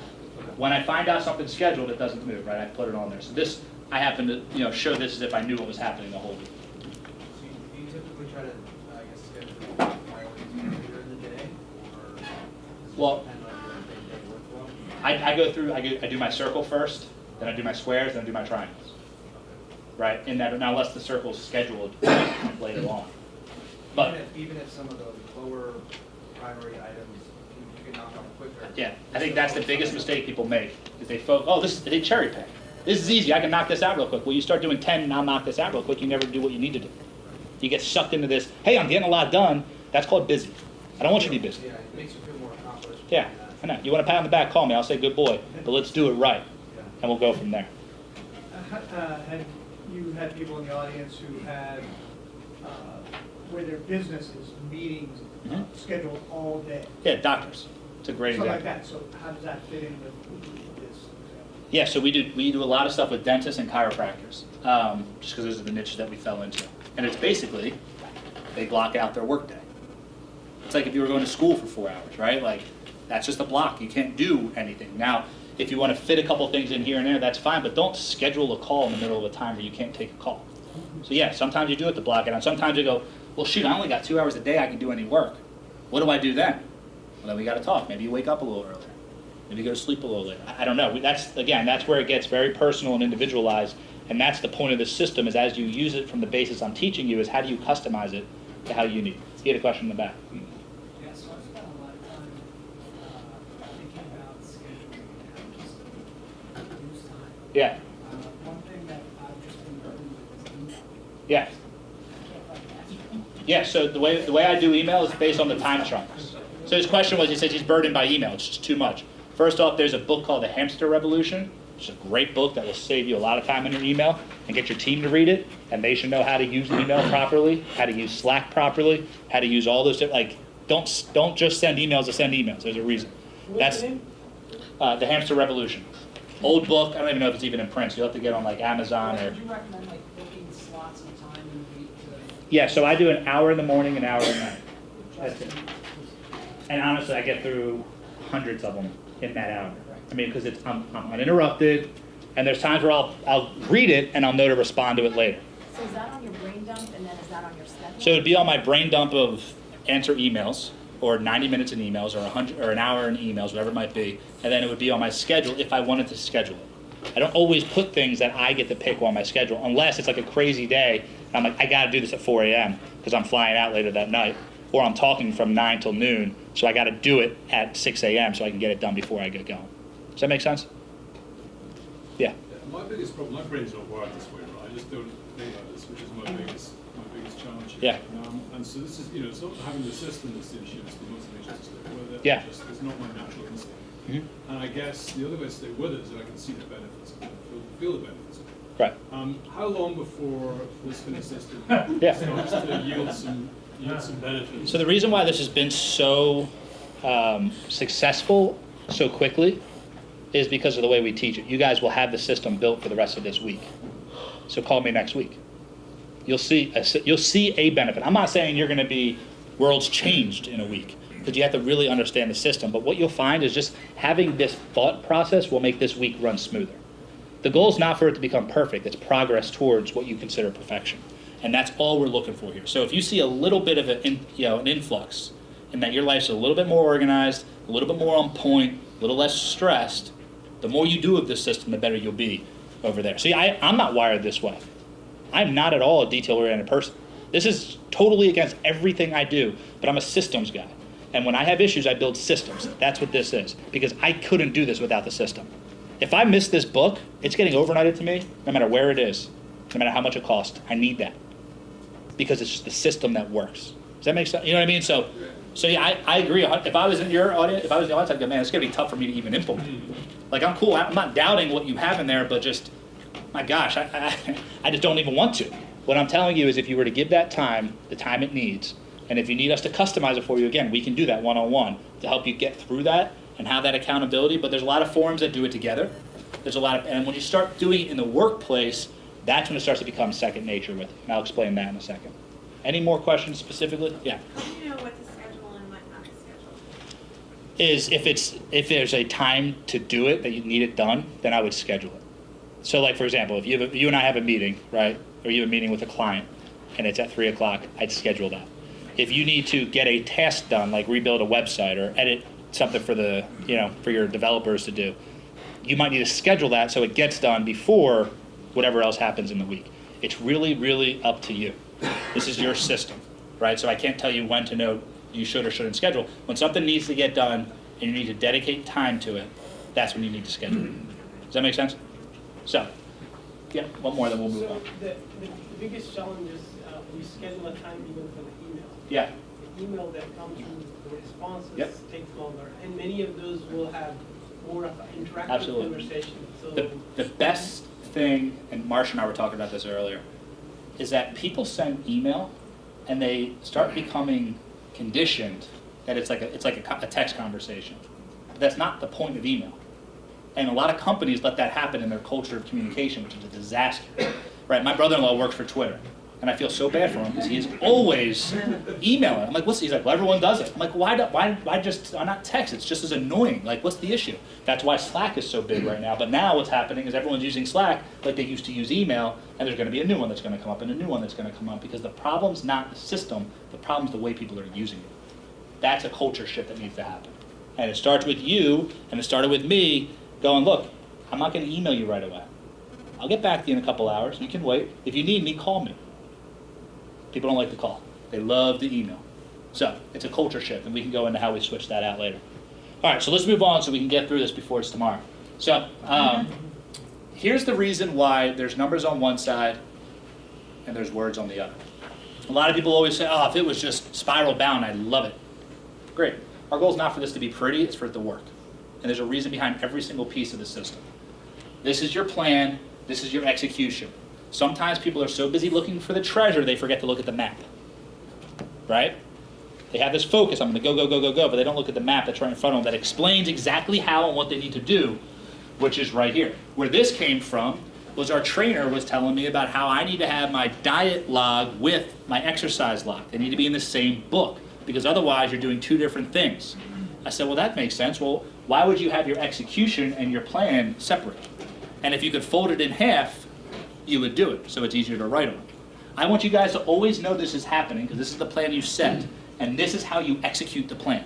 Left side is the plan, right side is execution. There's a big difference between these two words that you need to put into your vocabulary for the rest of your life. This is pointless without this, and this is a shot in the dark without the actual plan.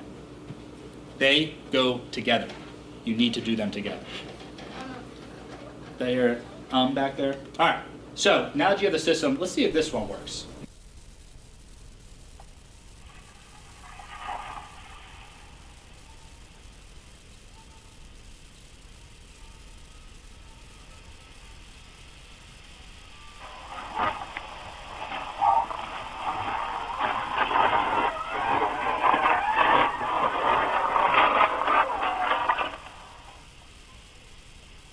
So let's jump into this over here of how to share your plan, which is I think a lot of you guys are kind of starting to see that this isn't just for you as an individual. Where we do most of our business is with large companies, groups of 50, 60 people at a time coming in departments and working together on their teams. But here's how you share the plan. The best thing is making sure that you are comfortable sharing the plan. Any bad test takers back in school? Anyone that was a bad test taker, right? I use that excuse too, right? Turns out I was a bad studier. Right? I wasn't really a bad test taker. If I was better at studying, I'd be much better at taking tests. But that's the same when it comes to sharing a plan of yours. One experience that I had was I was working out in Las Vegas as an intern. I worked directly with Steve Wynn. And he was explaining right when MGM was put, I don't know if you guys are familiar with Vegas, it was right as MGM was putting up the city center, and Steve was pissed. He's like, this is not what Vegas is about. You don't live in Vegas, you come to Vegas and you leave. And he was explaining his plan on how he was going to transition Vegas. And he articulated this plan that I'm telling you had the entire room, you could see what he was saying. It was the most amazing, I don't know how else to explain it outside of if you were there, but there's certain people that have the ability. Steve Jobs is one of them, right? That was what he was known for. He was able to articulate this idea so clearly that people could see what he was saying. Why was that? It's because they knew what they were talking about. How many times do you bring a new concept into your business that you kind of are half in, half out, not really sure how it works, not really sure if it works, but yet, hey, the guy at the seminar told me it would work, so I'm going to throw this on you guys, and you guys better fill out this little book. It's a disaster. First off, you have to use it. Don't serve me dinner you wouldn't eat yourself. Right? And we do that to our employees a lot. We give them systems that we think they need, but we don't need. We got it covered, but you guys need it. So, the biggest thing is making sure that you're being real about it. One time I was with Maria's family, the first time I met her dad, and we sit there, and her dad is from the Midwest, takes care of his daughters really, really well, and we're invited out to dinner. So I'm like, hey, we got to get there. We got to get there on time. We got to be really polite and proper, all that stuff, right? I'm a Northeast guy. I talk with some Midwest people. I have to be quiet, basically. And I show up, and we're late, right? So strike number one. We get there, and there's a table. This is the head's open. This next one's open. Then it's Maria's mom and Maria's dad and the rest of his dentists. And he calls them doctors, but dental friends. And I sit down, and for some reason, all I see is a shadow behind me. He stands up, walks around his wife, walks around me to pull Maria's chair out for her in front of everybody. Some reason she's still standing, which drives me nuts still to this day, and then pushes it in. And I didn't look up, but I guarantee you he was staring at me the whole time. Like, you fool. And no one says anything. We all see it. It was very uncomfortable. I did keep my mouth shut the rest of that meal. And I was like, well, that was nice. That was, I liked her, but that's going nowhere. There's no way that I'm going to survive this one. We get invited out a second time. So I look at Maria and I say, Maria, I need you to take my chair. She's like, what? I'm like, I need you to sit in my chair. She's like, you never pull my chair. I'm like, I know, but I need you tonight, and I need you to sit in it. She's like, why? I'm like, me and your dad are having this battle, and no one else knows about it besides him and I. She's like, you're crazy. He doesn't even care about you. Like, not battling. He's not wasting his time with you. I knew we were battling. So we get there, and the entire time we're there early, and I'm scouting out the table. I see the table we were at. I'm excited to go. We're walking towards the table. All of a sudden, they turn right. And I wasn't ready for this, and it's a round top. And that was not part of my plan. So I didn't know what to do. So I got there, I was first at the table, I pull out a chair, he's right behind me, he pulls out the chair next to it, and Maria comes walking up, sitting between two chairs, standing, not knowing what to do. So I didn't know what to do, so I grabbed her by the shoulder and put her in my chair.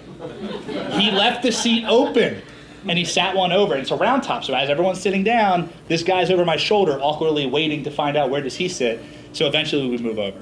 The reason why I tell that story is because I was obviously faking who I was to try to impress her dad.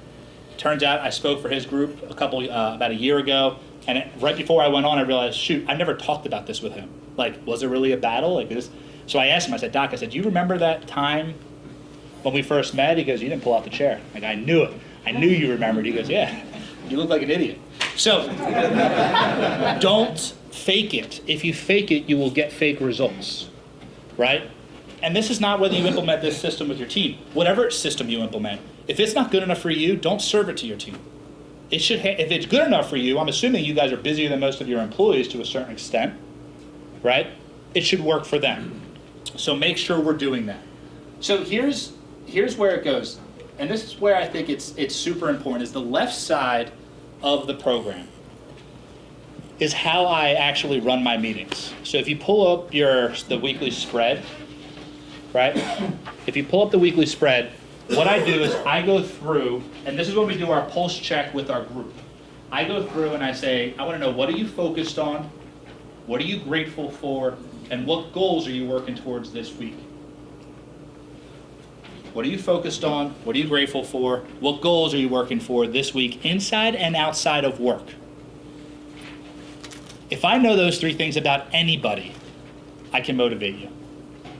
If I know what you're grateful for, I can motivate you. If I know what you're focused on, I can motivate you. If I don't care how unmotivated you are. If I know that your family is your number one priority, then I can make decisions that will help you get your job done better than if I didn't have that information. So much so that our entire book, Motivate the Unmotivated, is set around knowing those three things about people. The whole thing. If you know those three things, and it's how you use those three things to help them get what they want, not manipulate the situation, but help them get what they want in order to help get what you want. What are you focused on? What are you grateful for? What are you working on? Now, if you have a person who has this proposal that's due this week, and they haven't brought that up that they're working on it, that's when you go to manage them. Too many times we cherry pick, not just what we do on our to-do list, but we cherry pick who we manage as well. And we manage the ones who are easy to manage, and we avoid the ones who are problems. However, sometimes the problems need to be managed. And sometimes the managed ones that we like to manage don't need to be managed. So let them go. This system will articulate to you very clearly where their head is, and when they bring it to the meeting, that's when you get to see it. The coolest part, when we have meetings, all staff meetings, if they don't show up with this thing, they go home. Go get it. If you don't have this, obviously you're not ready for a meeting.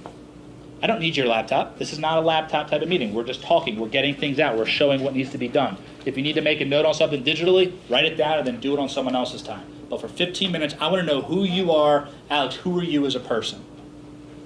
Right? I want to know what's going on in your life. Because like I said, if you think mixing personal and professional is not happening, you're a fool.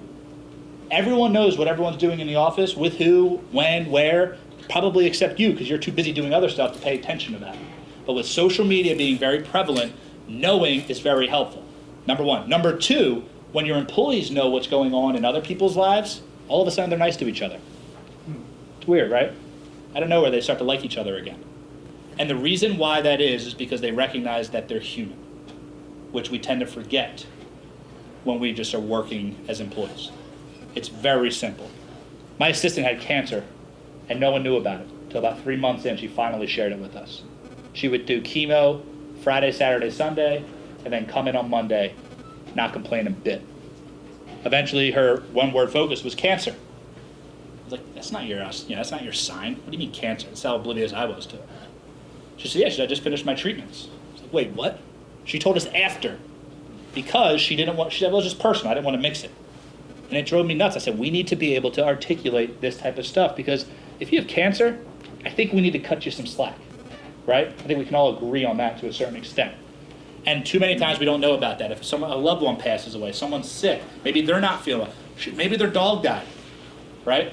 These little things that will affect the way they actually are doing their job will come back to you. And I'm telling you, knowing it as the owner and as the manager will give you an upper hand in being able to manage and motivate anyone that comes across your team. Doesn't matter who they are or what their skill sets are. So, how do you actually implement any system? The hardest part about bringing these systems on, and again, not just this system, but any system, is making sure you do what needs to be done so the employees actually follow them. Who's brought on a system and the employees are like, okay, let's give it 30 days, right? Anyone do that? Right? Especially being an EO, every month you get a new system you should put in, right? Oh, here we go. Matt went to another EO event. Now we're going to be doing, gazelles, right? Another animal's coming to tell us how we should run our life. The bottom line is we need to have this ability to share the system and do it properly. So whether you're implementing this system, whether you're implementing a new sales program, whatever you're doing, here are the 8 steps that I found makes it worth it. Because an idea without proper implementation is just a waste of time. And it's not hard to come up with good ideas, but it is hard to implement them. So here's what we found. Number 1, explanation workshop. That doesn't mean, hey, did you read my email? No. If it's a serious change in your business, you better give it the respect and time it needs. I don't care what it is. It might be an hour-long workshop. It might be a full-day workshop. I don't know what the system is you're implementing. When we come in with companies, they're like, can you come in for an hour and teach your system? I say no. I come in for an hour and do a keynote, right? A quick surface level kind of waste of time type thing in my opinion. Or I come in for 3 hours and I can teach you the whole system. It's your call. Explainer workshop. Make sure you're giving it the time it deserves and do not cut it off. The more you're cheap about this, I don't mean financially, I mostly mean time-wise and effort-wise on your part, you're going to get an equal or less result from your team, right? Number 2, weekly reminders. They have to get reminded on a weekly basis that the system's in place, the system's working. Weekly check-ins. How's it going? How is the system working, especially in the beginning? Any of you guys implement a system and then all of a sudden like a month goes by and no one's talked about the system, we just assume it's happening, right? We've all done it. Finally, daily use of the system. Now here's what I mean by daily use of the system, right? The LP is very specific that every day they're rolling their stuff over. But at least it's referred to daily, meaning that the people are recognizing it. It's always coming up in their life as something that we do, right? If you're doing EOS, whichever of the 4, there's like the top 4 that go through all of the, right? If you're doing traction right now or you're doing 4DX, whatever it might be, making sure that you are actually talking about it at least daily. It's coming up and it's very prevalent. Physical, not digital, right? Here's what I mean by that. This book actually means something when people see it. even when it's shut. When you see it, it will mean something, even when it's shut. The physical representation is much bigger. It's not a PDF that you're sending people. It's not something, even a poster on the wall is better. Just something they can see, because remember, their subconscious mind is way more powerful than their conscious mind. And when they see it, they remember it, shoot, I have to be productive. I have people of mine who buy these books, they don't use them, and they put them in their office to remind them to be productive. I don't care why you buy them, as long as you buy them, right? But I think it's better if you used it, but he just wants to see it. He doesn't buy very many because he hasn't used one yet. But physical, not digital, right? Having that physical element, universal use, all in. Guess who that includes? You. If you're gonna put something on your staff, it needs to be something that's good enough for you to use as well.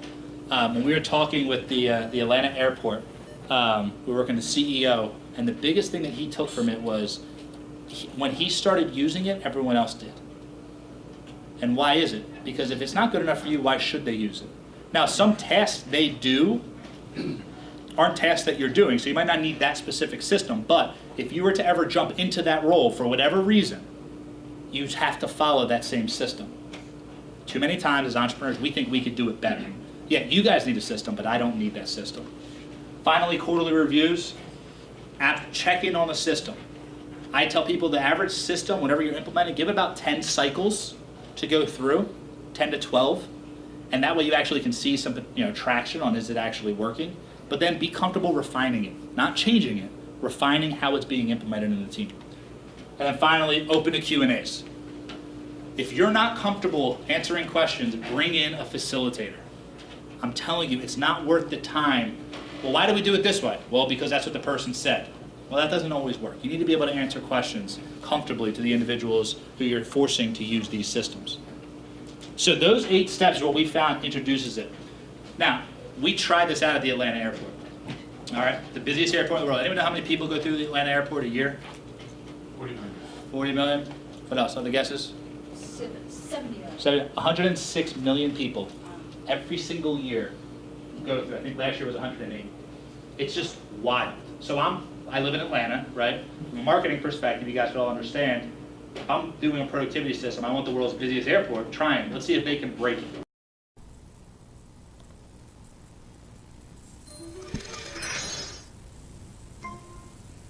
For me as a president and CEO, it was very uplifting for me to know that something that can truly impact their personal and professional life, they were excited about.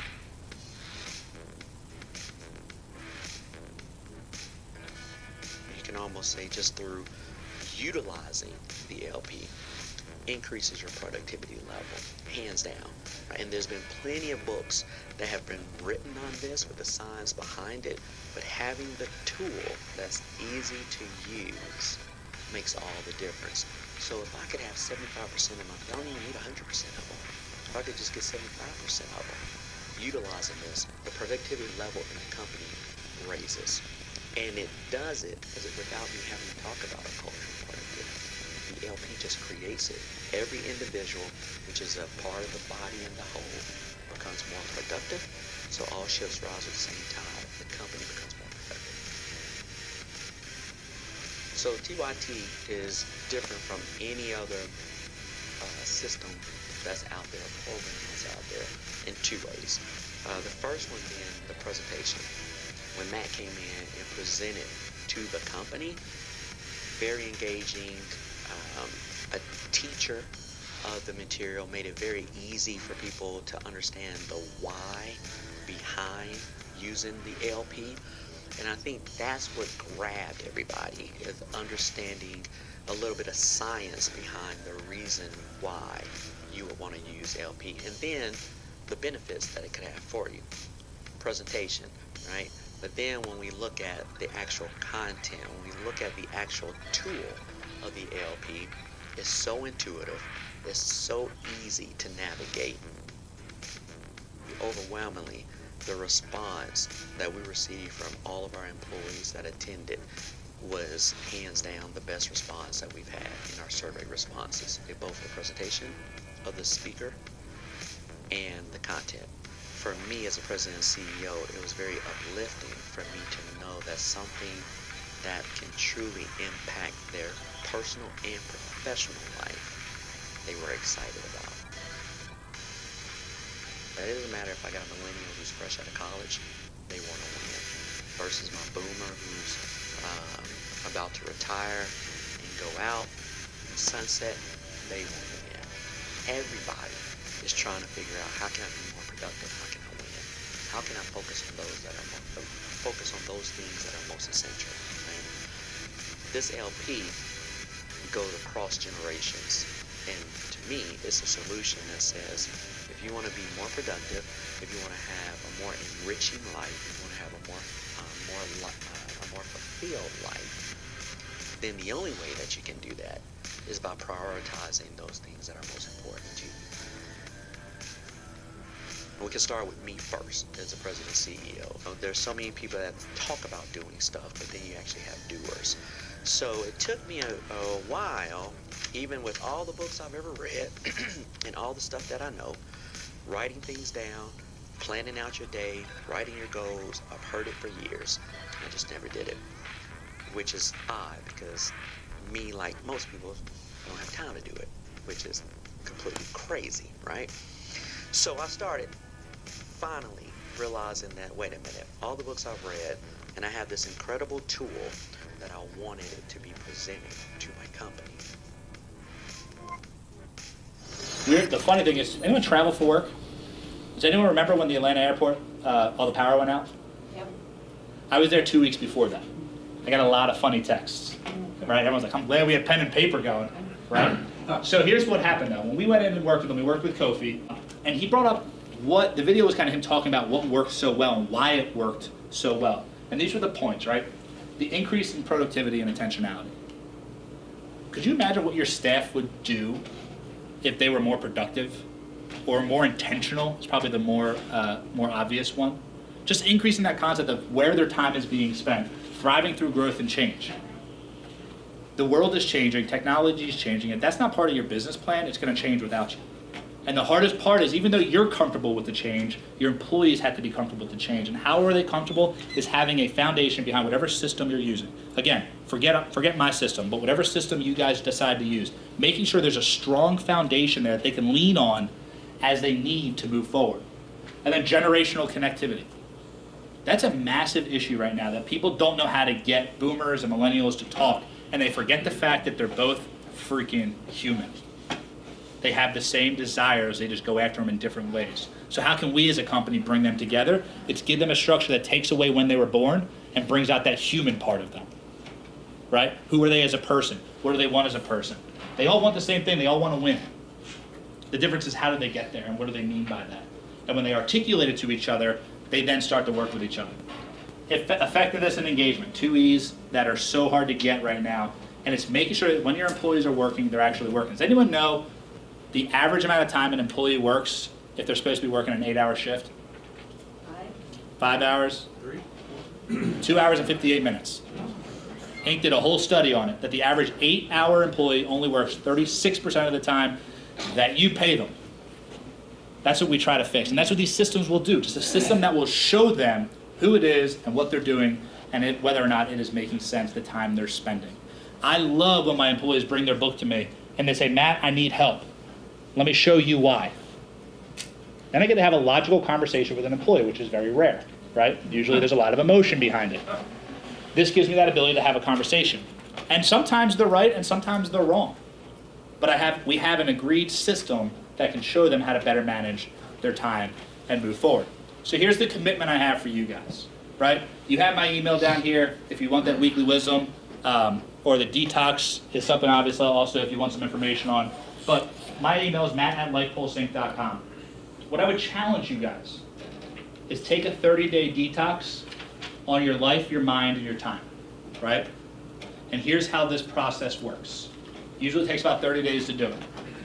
Live your life 7 days at a time, right? What that means is on Sunday, I want you to plan for 20 minutes. Just plan out your week. Use the book, don't use the book, I don't care, right? But do it. Do it on paper. Plan tomorrow today. 5 minutes. Just plan tomorrow today. Do it before you go to sleep. You'll get the best results because of the way the brain works. I can explain that if you need help. The next parts are a little bit more confusing, but find your purpose through your past.